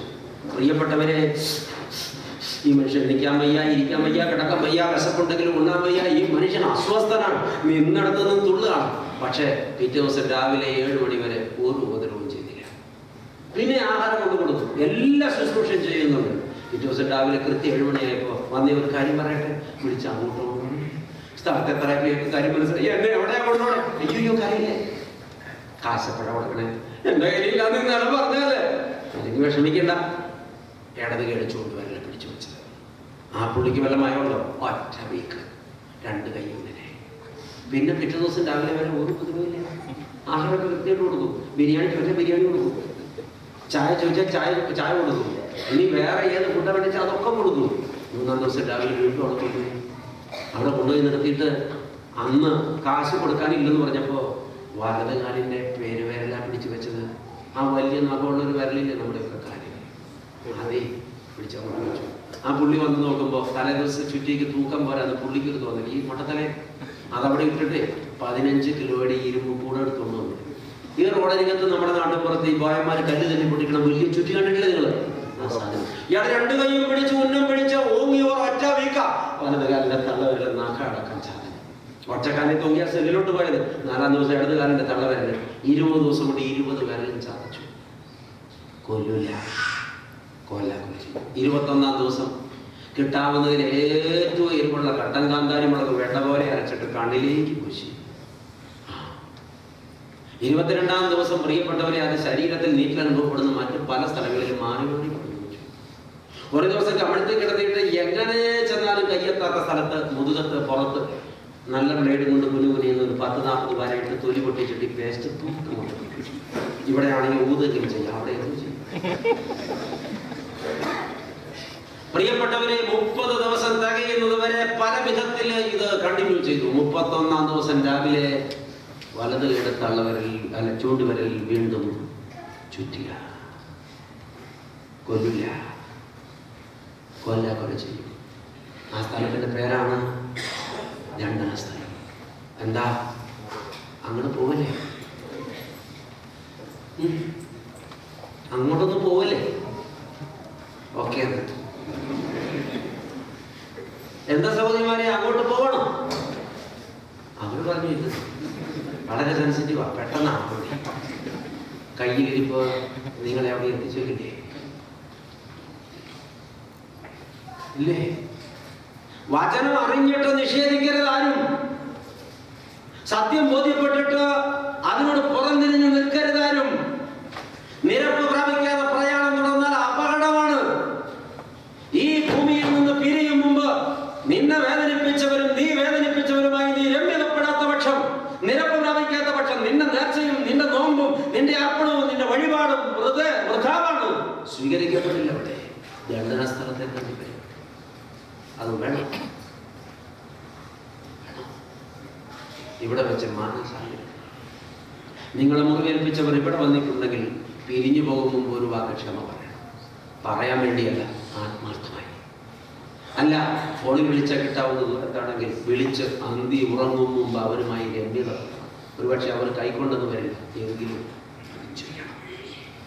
നിരപ്പ് പ്രാപിക്കാൻ മനസ്സുണ്ടെങ്കിൽ കർത്താവിൽ നിന്ന് നമുക്ക് നിത്യമായ ക്ഷമ കിട്ടും. ഹല്ലേലൂയ. നിങ്ങൾക്കൊരു സത്യം അറിയാമോ? എൻ്റെ ദൈവം എന്നോട് എന്ത് നിലപാട് സ്വീകരിക്കണമെന്ന് തീരുമാനിക്കുന്നത് ഞാനാണ്. എൻ്റെ നിലപാടുകളാണ്. ഹല്ലേലൂയ. എൻ്റെ ദൈവം എന്നോട് എന്ത് നിലപാട് സ്വീകരിക്കണമെന്ന് തീരുമാനിക്കുന്നത് ഞാനാണ്. എൻ്റെ നിലപാടുകളാണ്. ദൈവത്തെ കൊണ്ട് തീരുമാനമെടുപ്പിക്കുന്നത് ഞാനാണ്. ഹല്ലേലൂയ. എങ്കിൽ എൻ്റെ തീരുമാനം നിർണായകമാണ്. എൻ്റെ ഭാവി നിർണയിക്കുന്നത് ഞാനാണ്. ചുരുക്കി പറഞ്ഞാൽ എൻ്റെ വിധികർത്താവ് ഞാൻ തന്നെ, ദൈവമല്ല. ജനത്തിന് പൊതുവായ ധാരണ കൊണ്ട് ദൈവം എന്നിലേക്ക് അടിച്ചേൽപ്പിക്കുന്നു അവൻ്റെ തീരുമാനങ്ങൾ. നോ, ദൈവം അങ്ങനത്തെ ഒരാളല്ല. ഞാൻ തിരഞ്ഞെടുക്കുന്നു, ദൈവം കൈയോട്ട് വയ്ക്കുന്നു. അത്ര ഉണ്ടാവും. ഇത്രയും കേട്ടിട്ട് ദണ്ഡന സ്ഥലം തിരഞ്ഞെടുക്കുന്നവർക്ക് അത് തന്നെ കിട്ടുവാൻ ആശംസിക്കുന്നു. അല്ല, അവിടെ പോകണ്ട എന്നാണ് ഇന്ന് തിരഞ്ഞെടുപ്പെങ്കിൽ നിരപ്പ് പ്രാപിക്കുക. എന്തേ നിരപ്പ് പ്രാപിക്കാൻ കഴിയുന്നില്ല എന്ന് ചോദിച്ചാൽ ഒറ്റ കുറ്റമുള്ളൂ. ഒരാളോട് ക്ഷമ പറയണമെങ്കിൽ അയാളുടെ മുമ്പിൽ ഒരു അല്പം ചെറുതാണ്. വേണ്ടേ? വേണ്ടേ? ഭർത്താവിൻ്റെ മുമ്പിൽ ചെറുതാവനോ? അച്ഛൻ എന്താ വിചാരിച്ച്? എനിക്ക് കിട്ടണേണ്ട 4 ശമ്പളം കൃഷി കിട്ടണോ? അയാളുടെ മുമ്പിൽ ഞാൻ ചെറുതാവുന്നത്. അയാളോട് ഞാൻ ക്ഷമ പറയണമെന്ന്. ഞാൻ കണ്ടന സ്ഥലത്ത് പൊക്കോളാ എന്ന് ഇവിടെ ഇരിക്കുന്ന 9 സ്ത്രീകൾ മനസ്സിൽ പറഞ്ഞു. ചിരിക്കണ്ട, സത്യം. നിനക്ക് അത് തന്നെ വന്നു പറഞ്ഞിട്ടെ. അനുഗ്രഹവും ആശംസയും എല്ലാം ഒരുമിച്ച് തരികയാണ്. അല്ല, വേണ്ടെന്നാണ് നിന്റെ ഉള്ളം പറയുന്നതെങ്കിൽ നിന്റെ ഭർത്താവ് കുറവുള്ളവനായിരിക്കും, കുറഞ്ഞ ശമ്പളമുള്ളവനായിരിക്കും, പാവമായിരിക്കും. ക്ഷമ പറഞ്ഞേരെ. ദണ്ഡന സ്ഥലം ചോദിച്ചു വാങ്ങരുത്. സഹോദര, മേൽമീശയുണ്ട്, ആണാണ്. ഭാര്യയുടെ മുമ്പിൽ അല്പം ചെറുതായാൽ അത് വലിയ മാനക്കേടാണ്, അല്ലേ? എടി പെണ്ണെ, ഞാനൊരു കുഴപ്പക്കാരനാണ്. വായ തോന്നിയതൊക്കെ വിളിച്ച് പറയും, കൈ കിട്ടിയതൊക്കെ എടുത്ത് എറിയും, കള്ളു കുടിക്കും, തോന്നിവാസം ചെയ്യും, എന്നിട്ട് എല്ലാ കുറ്റവും നിന്റെ തല കെട്ടിവെക്കും. ഞാനൊരു ദുഷ്ടന്. എന്നാൽ ഇന്ന് പ്രസംഗം കേട്ടപ്പോൾ എനിക്ക് മനസ്സിലായി, ഞാൻ തന്ന മുറിവുകൾ നിന്റെ നെഞ്ചകത്ത് നീറുന്നിടത്തോളം എനിക്ക് സ്വർഗത്തിൽ പോകാൻ പറ്റത്തില്ല. ഞാൻ ദണ്ഡന സ്ഥലത്ത് പോകേണ്ടി വരും. അതിനിടെ വരാതിരിക്കാൻ പൊന്നുമുളെ പൊറുക്കണം എന്നോട് എന്നൊന്ന് പറഞ്ഞാൽ അവരുടെ മുമ്പിൽ ചെറുതാവേണ്ടി വരില്ലേ? അത് മാനക്കേടല്ലേ? അഹങ്കാരം കൊണ്ടല്ലേ സ്നേഹിത നിനക്ക് നിന്നെ വേദനിപ്പിച്ചവരോട് ക്ഷമിക്കാനും ക്ഷമ പറയാനും കഴിയാത്തത്? അത് തന്നെയല്ലേ സഹോദരി നിന്റെയും കുഴപ്പം? അഹങ്കാരം. ഒന്ന് താണാൽ വലിയൊരു ശിക്ഷ ഒഴിവായി കിട്ടും. ഹല്ലേലൂയ. അല്പം ഒന്ന് താണാൽ നിന്റെ വിധി നീ നിർണയിക്കും. നിത്യദണ്ഡനത്തിൽ പോകേണ്ടി വരില്ല. മനസ്സുണ്ടോ ഈ രാത്രി മാനസാന്തരപ്പെടാൻ? മനസ്സുണ്ടോ ഈ രാത്രി നിരപ്പ് പ്രാപിക്കാൻ? മനസ്സുണ്ടോ ഈ ആണ്ടിലെ നോമ്പെങ്കിലും നോമ്പായിട്ട് അനുഷ്ഠിപ്പാൻ? കാണിച്ചില്ലെങ്കിലും കർത്താവിന്റെ പീഡാസഹനത്തോടും പെസഹായാഗത്തോടും അവന്റെ കാൽവരിയാഗത്തോടും അവന്റെ ഉത്ഥാന പെരുന്നാളിനോടും മനസ്സാലൊന്ന് താതാത്മ്യപ്പെടാൻ, നാടകം വിട്ടിട്ട് ഒന്ന് നിലത്തിറങ്ങി നിന്ന് മനുഷ്യനായി ജീവിക്കാൻ മനസ്സുണ്ടാവും എങ്കിൽ തിരുത്തപ്പെട്ടുകൊള്ളുക. ഹല്ലേലൂയ, തിരുത്തപ്പെട്ടുകൊള്ളുക. ഈ ജീവിതം വിലപ്പെട്ടതാണ്. നമ്മൾ ഇതിന് കൊടുക്കുന്നതിന്റെ 1000 മടങ്ങ് വില ദൈവം നമ്മുടെ ജീവിതത്തിൽ കൊടുത്തിട്ടുണ്ട്. അറിയാമോ നിങ്ങൾക്ക്? ഒരു മനുഷ്യന്റെ ആത്മാവിന് കർത്താവിട്ട വില ഈ ഭൂഗോളത്തിന്റെ വിലയേക്കാൾ അധികമാണ്. ഹല്ലേലൂയ, അത്രയും വിലയുള്ളവനാ നീ. നരകത്തിൽ ചെല്ലാനുള്ള പണിയെടുക്കരുത്, നിരപ്പ് പ്രാപിക്കണം. ഹല്ലേലൂയ. അല്പം അപമാനിതരായാലും ഒന്ന് താങ്ങാനും ഒരു കുഴപ്പമില്ല, നിരപ്പ് പ്രാപിക്കണം. സ്തോത്രം. ദൈവം അതിനെ സഹായിക്കട്ടെ. പ്രാർത്ഥിക്കാം. തലകളെ വണക്കാം, കണ്ണെടുക്കാം. ഹല്ലേലൂയ. പരിശുദ്ധനായ ദൈവമേ, നിന്റെ ക്രൂശിന്റെ ചുവട്ടിൽ നിന്റെ മക്കളെ വിളിച്ചിരുത്തി നീ വ്യക്തതയോടെ ഞങ്ങളോട് സംവദിക്കുകയായിരുന്നു. ക്ഷമ എന്ന 2 അക്ഷരത്തിന്റെ ആവശ്യകതയും അതിന്റെ ശക്തിയും അതിന്റെ പരപ്പും അതിന്റെ ആഴവും നീ ഞങ്ങളെ പഠിപ്പിച്ചു. കർത്താവേ, നീ പറഞ്ഞ ഉപമയിലൂടെ വ്യക്തമായി ഞങ്ങളത് കേട്ടു, ഞങ്ങൾ ധ്യാനിച്ചു, ഞങ്ങൾക്ക് ബോധ്യപ്പെട്ടു. ഒരുപാട് മുറിവുകൾ നെഞ്ചകത്ത് കയറി പലരോടും നാടുകളായി സംസാരിക്കാതെ, ഒരു കൂരയ്ക്ക് കീഴിൽ ഒരു മുറിക്കുള്ളിൽ ദൈവമേ അന്തി ഉറങ്ങിയിട്ട് രമ്യതപ്പെടാതെ, ഉള്ളു തുറന്ന് സംസാരിക്കാതെ, കണ്ണിൽ നോക്കി ചിരിക്കാതെ, ദൈവമേ ഞങ്ങൾ പ്രാർത്ഥനയുടെ മുഖം മൂടിയിട്ടവരും യാഗം കഴിക്കുന്നവരും ഒരുപാടിടങ്ങളിൽ ആത്മീയ ശുശ്രൂഷയ്ക്ക് നേതൃത്വം കൊടുക്കുന്നവരുമായി നാടകം കളിക്കുകയായിരുന്നു. എന്നാൽ ഇപ്പോൾ നീ ഞങ്ങളെ പിടിച്ചിരിക്കുന്നു, നീ ഞങ്ങളുടെ ഉള്ളു കണ്ടെത്തിയിരിക്കുന്നു, നീ ഞങ്ങളുടെ നെഞ്ചകം വായിച്ചിരിക്കുന്നു, നീ ഞങ്ങളുടെ പിഴവുകൾ ഞങ്ങൾക്ക് ചൂണ്ടിക്കാണിച്ചിരിക്കുന്നു. തിരുത്തപ്പെട്ടില്ലെങ്കിൽ ദണ്ഡന സ്ഥലത്ത് പോകേണ്ടി വരുമെന്ന് ആണയിട്ട് ആവർത്തിച്ച് നീ ഞങ്ങളെ ബോധ്യപ്പെടുത്തിയിരിക്കുന്നു. നാഥ, ഇത്രയും കേട്ടിട്ട് ഞങ്ങൾക്ക് ഒഴിഞ്ഞു പോകാൻ കഴിയില്ലല്ലോ. ഈ രാത്രി കേട്ടതോത് അപ്പനെ, നിനക്ക് ഞങ്ങളെക്കുറിച്ചുള്ള വലിയ കരുതലിന്റെ വെളിപ്പെടുത്തലാണെന്നാണ് ഞങ്ങൾ അറിയുന്നത്. ഞങ്ങൾ നഷ്ടപ്പെട്ടു പോകാതിരിക്കാൻ നീ ഞങ്ങളുടെ മുമ്പിൽ നിന്ന് നിലവിളിച്ചതാണെന്ന് ഞങ്ങൾ അറിയുന്നു. ദൈവമേ, നീ നിന്റെ മക്കളെ വാത്സല്യക്കൊണ്ട് ഞങ്ങളെ ശാസിച്ചതാണെന്ന് ഞങ്ങൾ അറിയുന്നു. ഇതിനെ മറികടന്ന് പോകാൻ ഞങ്ങൾക്ക് ഇടവരരുത്. കേട്ട ദൂതിനോട് അനുകൂലപ്പെട്ടിട്ട് തിരുമുമ്പിൽ കരഞ്ഞു ഞങ്ങളുടെ പ്രിയപ്പെട്ടവരോട് രമ്യതപ്പെട്ട് കൂട്ടായ്മയുടെ സന്തോഷം അനുഭവിച്ചുകൊണ്ട് യോഗ്യതയുള്ള ആരാധന കരയേറ്റി തിരുമുമ്പിൽ ഞങ്ങളെ തന്നെ അർപ്പണം ചെയ്യുവാൻ ഞങ്ങൾക്ക് ഭാഗ്യം തരണമേ. വിനയപൂർവ്വം സമർപ്പിക്കുന്നവരാണ് പ്രിയ. പ്രാർത്ഥന കേട്ടതുകൊണ്ട് സ്തോത്രം. ഞങ്ങൾ നിനക്ക് നിന്റെ പിതാവിനും പരിശുദ്ധാത്മാവിനും സ്തുതിയും സ്തോത്രവും സമർപ്പിക്കും, ഇപ്പോഴും എപ്പോഴും എന്നേക്കും തന്നെ. ദൈവമക്കളെ, 9 മണിക്ക് പിരിച്ചുവിടേണ്ട യോഗമാണ്. 10 മിനിറ്റോളം ഞാൻ കവർന്നെടുത്തിട്ടുണ്ട്. മാപ്പാക്കണം. ഇന്ന് അബുദാബിയിൽ വരുവാൻ എൻ്റെ കർത്താവ് നിങ്ങളോട് പങ്കിടുവാൻ എൻ്റെ ഉള്ളത്തിൽ അനേകവട്ടം പ്രേരിപ്പിച്ച ഈ ഒരു സന്ദേശം നിങ്ങളുമായി ഷെയർ ചെയ്യുവാൻ ഇടവരുത്തിയ ദൈവത്തെ നന്ദിയോടെ സ്തുതിക്കുന്നു. ഇത് ഈ ഇടവകയ്ക്കും ഈ കൂട്ടായ്മയ്ക്കും ഈ ദേശത്തിനും പ്രയോജനപ്പെടുമെന്ന് ഞാൻ ഉറച്ചു വിശ്വസിക്കുന്നു. നിങ്ങൾ പ്രാർത്ഥിക്കുമ്പോൾ അച്ഛനെയും അച്ഛൻ്റെ കുടുംബത്തെയും ഓർക്കണമേ. സ്വാഗതം പറഞ്ഞ സ്നേഹിതൻ പരിചയപ്പെടുത്തി അച്ഛൻ്റെ കുടുംബത്തെ. കൊച്ചമ്മ വന്നിട്ടുണ്ട്. പരിചയപ്പെടുത്തിയപ്പോൾ 2 മക്കളാണെന്നാണ് പറഞ്ഞത്. ഞാൻ ദുബൈയിലത് പറഞ്ഞിരുന്നു. ഞങ്ങൾക്ക് ദൈവം 3 മക്കളെ. മൂത്ത മകൻ മത്തായി കുഞ്ഞ്, അവന് 22-23 വയസ്സ് പ്രായമുണ്ട്. പക്ഷേ കഴിഞ്ഞ 10 വർഷമായി താമസം ഞങ്ങളോടൊപ്പമല്ല. 10 ആണ്ട് മുമ്പ് ഷാജി തോമസ് അച്ഛൻ്റെയൊക്കെ ഏറ്റവും അടുത്ത സ്നേഹിതനായിരുന്നു എൻ്റെ മത്തായി കുഞ്ഞ്. പ്രിയപ്പെട്ടവരെ, 2003 ആണ്ട് സെപ്റ്റംബർ മാസം 12-ാം തീയതി ഒരു വെള്ളിയാഴ്ചയായിരുന്നു. അന്ന് ഞാനൊരു മീറ്റിങ്ങിന് പ്രസംഗിച്ച് മടങ്ങി വരുമ്പോൾ ഉറക്കത്തിൽ ഒരു കാർഡിയാക് അറസ്റ്റ് സംഭവിച്ച് 12 വയസ്സുള്ള കുഞ്ഞ് കർത്താവിനോട് ചേർന്നു. പ്രിയപ്പെട്ടവരെ, ഒരു നിമിഷം പതറിയെങ്കിലും പിന്നീട് യാഥാർത്ഥ്യത്തോട് പൊരുത്തപ്പെട്ടു. രാത്രി 12:45 മണിക്ക് ഒരു കുഞ്ഞു പെട്ടിക്കകത്ത് മകൻ്റെ മൃതദേഹം ഞങ്ങളന്ന് താമസിച്ച വാടക വീടിൻ്റെ സ്വീകരണ മുറിയിൽ എത്തിച്ചു വെച്ചപ്പോൾ 10-12 വൈദികരും ഏതാണ്ട് 3000-ഓളം പുരുഷാരും അവിടെ തടിച്ചു കൂടി കഴിഞ്ഞിരുന്നു. കുനിഞ്ഞ മകൻ്റെ നിറകിലൊരു ചുംബനം കൊടുത്തിട്ട് പെട്ടിക്ക് മുമ്പിൽ നിന്ന് പാടിത്തുടങ്ങിയത് കൊച്ചുകുഞ്ഞു പ്രദേശി പാടിയ പാട്ടാണ്. 111 പ്രത്യാശാഗാനങ്ങൾ അനേക ആവർത്തി അത്യുച്ചത്തിൽ പാടുവാൻ കർത്താവ് കൃപ ചെയ്തു.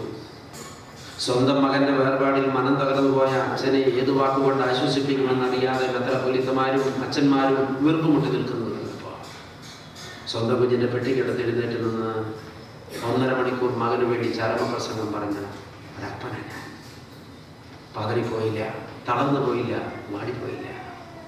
ഘോഷിക്കപ്പെട്ട യേശുവിൻ്റെ സ്നേഹം ഞാൻ രുചിച്ചറിഞ്ഞുകൊണ്ടാണ്. എൻ്റെ കുടുംബവും തളർന്നിട്ടില്ല. ദൈവം ഞങ്ങളെ ബലത്തോടെ നിർത്തി. അതിനു മുമ്പ് ചെയ്തതിനേക്കാൾ ഇരട്ടി ശക്തിയോടെ കർത്താവിൻ്റെ വചനം പ്രസംഗിക്കാൻ കർത്താവ് അച്ഛനെ എടുത്തുപയോഗിച്ചു. ലോകത്തിൻ്റെ മുക്കിലും മൂലയിലും കർത്താവിൻ്റെ ദിവ്യ സന്ദേശം വഹിക്കുവാൻ ഈ നാളുകളിൽ ഉപയോഗിക്കുന്നു. ഈ പ്രാവശ്യത്തെ UAE സന്ദർശനത്തിൽ കുടുംബസമേതം വരുവാൻ ഇടവരുത്തിയവരെ, അതിനെ സഹായിച്ചവരെയൊക്കെ ദൈവസന്നിധി നന്ദിയോട് ഓർക്കും. ദൈവമക്കളെ, ഞങ്ങളുടെ രണ്ടാമത്തെ മകൻ ആൽബർട്ട് BDS 2ാം വർഷം പഠിക്കുന്നു കോതമംഗലത്ത്. ഇളയ കുഞ്ഞ് അവൻ ജ്യേഷ്ഠനെ കണ്ടിട്ടില്ല. ജ്യേഷ്ഠ സഹോദരൻ പോയി മൂത്ത വലിയേട്ടായി എന്നാണ് ഞങ്ങൾ അവൻ പറയുക. പോയി ചില മാസങ്ങൾക്ക് ശേഷമാണ് അവൻ ഈ ഭൂമിയിൽ വന്ന് പറഞ്ഞത്. ഒരളവിൽ പറഞ്ഞ രണ്ടുപേരെയും കണ്ടാൽ ഒരുപോലെ ഇരിക്കും. ഗായോസ് 4ാം ക്ലാസ്സിൽ പഠിക്കുന്നു, മിടുക്കനായിരിക്കുന്നു. ഇന്നും ഞങ്ങൾ ഫോണിലൂടെ സംസാരിച്ചു. ദൈവമക്കളെ, ഞങ്ങൾ വയനാട് സ്വദേശികളാണ്. മിഷൻ ഫീൽഡുകളിലൂടെ 12 വർഷം യാത്ര ചെയ്ത് കാസർഗോഡ്, കണ്ണൂർ ജില്ലകളിൽ താമസിച്ചു. കണ്ണൂർ ജില്ലയിലാണ് ഷാജി അച്ഛനുമായി പരിചയം. ഒടുവിൽ കോതമംഗലത്ത് കഴിഞ്ഞ 12 വർഷത്തോളമായി ഞങ്ങൾ വീട് വെച്ച് താമസിച്ചു. കർത്താവ് നടത്തുന്നു. കർത്താവിൻ്റെ കൃപയല്ലാതെ അവകാശപ്പെടാനൊന്നും കയ്യിലില്ല. നിങ്ങൾ പ്രാർത്ഥിക്കുമ്പോൾ ഒരു വാക്ക് ഓർക്കണമേ. എപ്പോഴും പ്രാർത്ഥിക്കുമ്പോൾ ഓർക്കില്ലെന്നറിയാം. അച്ഛനെ ഓർക്കുമ്പോൾ, അച്ഛനെക്കുറിച്ച് വല്ലതും സംസാരിക്കുമ്പോൾ, അത് കുശുമ്പാണെങ്കിൽ പോലും ഒരു വാക്ക് പ്രാർത്ഥിക്കണം. അച്ഛന് വേണ്ടി, അച്ഛൻ്റെ ശുശ്രൂഷയ്ക്ക് വേണ്ടി. നിങ്ങൾ അച്ഛൻ്റെ മിനിസ്ട്രിയെ പ്രാർത്ഥിച്ച് സഹായിക്കുക. ശാലോം ടെലിവിഷനിലൂടെ എല്ലാ വ്യാഴാഴ്ചയും വൈകുന്നേരം 6:30 ഇന്ത്യൻ ടൈം, എല്ലാ ശനിയാഴ്ചയും രാവിലെ 11 മണി, ആത്മീയ യാത്ര ചാനലിൽ എല്ലാ ശനിയാഴ്ചയും രാവിലെ 7 മണി മുതൽ 7 വരെ, എല്ലാ ഞായറാഴ്ചയും വൈകിട്ട് 4:30 മണി മുതൽ 5 മണി വരെ എല്ലാ ആഴ്ചകളിലും പ്രസംഗം ടെലികാസ്റ്റ് ചെയ്യുന്നു. യൂട്യൂബിൽ നിങ്ങൾ സെർച്ച് ചെയ്യുക. അച്ഛൻ്റെ പേര് അവിടെ അടിച്ചു കൊടുത്താൽ ഏതാണ്ട് 23 ലൈവ് പ്രസംഗങ്ങൾ ഞാനറിയാതെ സുവിശേഷത്തെ സ്നേഹിക്കുന്ന ആരൊക്കെയോ യൂട്യൂബിൽ അപ്ലോഡ് ചെയ്തിട്ടുണ്ട്. നിങ്ങൾക്കത് കാണാം, ഡൗൺലോഡ് ചെയ്യാം, കൈമാറ്റം ചെയ്യാം. കർത്താവിൻ്റെ സുവിശേഷം പ്രകാശിക്കട്ടെ. ഈ മർത്തോമ സുറിയാനി സഭയുടെ UAEയിലുള്ളതായ ഇടപാടിൻ്റെ എല്ലാ പ്രവർത്തനങ്ങളെയും കർത്താവ് ബലപ്പെടുത്തട്ടെ. ബഹുമാനപ്പെട്ട അച്ഛന്മാരോടും നിങ്ങളെല്ലാവരോടുമുള്ള ഹൃദ്യമായ നന്ദി ദൈവനാമത്തിൽ അറിയിക്കുന്നു. ഈ തുടർന്നുള്ള ദിവസങ്ങളിലും പല മേഖലകളിലായിട്ട് മീറ്റിങ്ങുകളുണ്ടല്ലോ. വന്നെത്താൻ നിങ്ങൾക്ക് പ്രാപ്തിയാകുമെങ്കിൽ, സാഹചര്യം അനുകൂലമാകുമെങ്കിൽ എല്ലായിടത്തും വരിക, പ്രോത്സാഹിപ്പിക്കുക. ദൈവം നിങ്ങളെ ശക്തീകരിക്കട്ടെ, അനുഗ്രഹിക്കട്ടെ. എല്ലാ നന്മകളും തരുന്നു. ഒരു വാക്ക് ആവർത്തിക്കട്ടെ: ക്ഷമിക്കാതെയും ക്ഷമിക്കപ്പെടാതെയും ഒരു രാത്രി പോലും ഉറങ്ങരുത്. അത് അപകടമാണ്. സൂക്ഷിക്കുക. ദൈവം അനുഗ്രഹിക്കട്ടെ. ഞങ്ങളുടെ ദൈവമേ, സ്വർഗീയ പിതാവേ, ഞങ്ങളുടെ ആത്മീയ ജീവിതത്തെ വളരെ ഗൗരവമായി ഒരു സ്വയശോധനയ്ക്ക് വിധേയപ്പെടുത്തുവാൻ നിങ്ങൾക്ക് പകർന്നു വന്ന ഇതുവായ നിലയുടെ വാളിനേക്കാൾ മൂർച്ചയുള്ള വരസ്സുകൾക്കായിട്ട് സ്തോത്രം. ക്ഷമിക്കാതെ ക്ഷമിക്കപ്പെടാതെയുള്ള നിങ്ങളുടെ ഭക്തിയും നിങ്ങളുടെ ആരാധനയും ഞങ്ങളുടെ കുർബാനയും നിങ്ങളുടെ എല്ലാ ഭക്തി പ്രകടനങ്ങളുമെല്ലാം പൊള്ളയാണെന്ന് ശക്തമായ ഭാഷയിൽ നിങ്ങളെ ബോധ്യപ്പെടുത്തുന്നതിന് സ്തോത്രം. ക്ഷമിക്കാതെ ഒരു രാത്രി പോലും ജീവിക്കരുത്, അത് അപകടമാണെന്നുള്ള മുന്നറിയിപ്പ് ആവർത്തി നൽകിയതോർത്ത് സ്തോത്രം. ദൈവമേ, നോമ്പിൻ്റെ കാലങ്ങളിലേക്ക് നിങ്ങൾ പ്രവേശിക്കുമ്പോൾ നിന്നോടുള്ള ബന്ധങ്ങളിൽ നിരപ്പ് പ്രാപിക്കുവാൻ, സോദരനോടുള്ള ബന്ധങ്ങളിൽ നിരപ്പ് പ്രാപിക്കുവാൻ, നിരപ്പിൻ്റെ ജീവിതാനുഭവം നിങ്ങളുടെ അനുഭവമായി മാറുവാൻ കർത്താവ് സഹായിക്കണമെന്ന് പ്രാർത്ഥിക്കുന്നു. ശുദ്ധമായ വചനം നിങ്ങൾക്ക് പകർന്നു പ്രിയപ്പെട്ട അച്ഛനായിട്ടും അച്ഛൻ്റെ വിലയേറിയ ശുശ്രൂഷകൾക്കായിട്ടും സ്തോത്രം. ലോകമുള്ളിടത്തോളം അങ്ങയുടെ കരങ്ങളിൽ ഇണങ്ങിയായുധമായ നിരദാസൻ സുവിശേഷത്തിൽ ഉപയോഗിക്കപ്പെടുവാൻ കർത്താവ് സഹായിക്കണമെന്ന് പ്രാർത്ഥിക്കുന്നു. അമ്മയ്ക്കായിട്ട് സ്തോത്രം, മക്കൾക്ക് വേണ്ടി സ്തോത്രം. കുടുംബമായിട്ടുള്ള നന്മകളും നല്ലവരങ്ങളും നൽകണം. ഈ വലിയ ശുശ്രൂഷകൾ ഈ ദേശത്തിന് അനുഗ്രഹത്തിന് കാരണമാകണം. വചനം കേട്ട് മടങ്ങി പോകുന്ന നിങ്ങളെല്ലാവരോടും കരുണ കാണിക്കണമേ. ഈ വചനം നിങ്ങളുടെ ജീവിതത്തിൽ ആവിഷ്കരിക്കുവാൻ തീർക്കണമേ. എല്ലാ മഹത്വവും കർത്താവിനും മിശിഹായുടെ നാമത്തിൽ പ്രാർത്ഥിക്കുന്നു. കരുണ തോന്നി കേൾക്കുമാറാകണമേ. സ്വർഗസ്ഥനായ ഞങ്ങളുടെ പിതാവേ,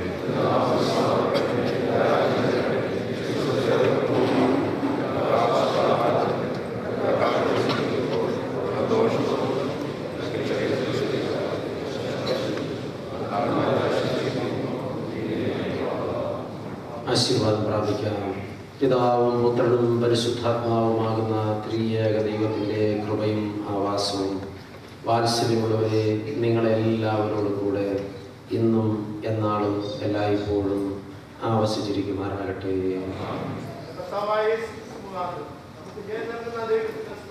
Hallelujah.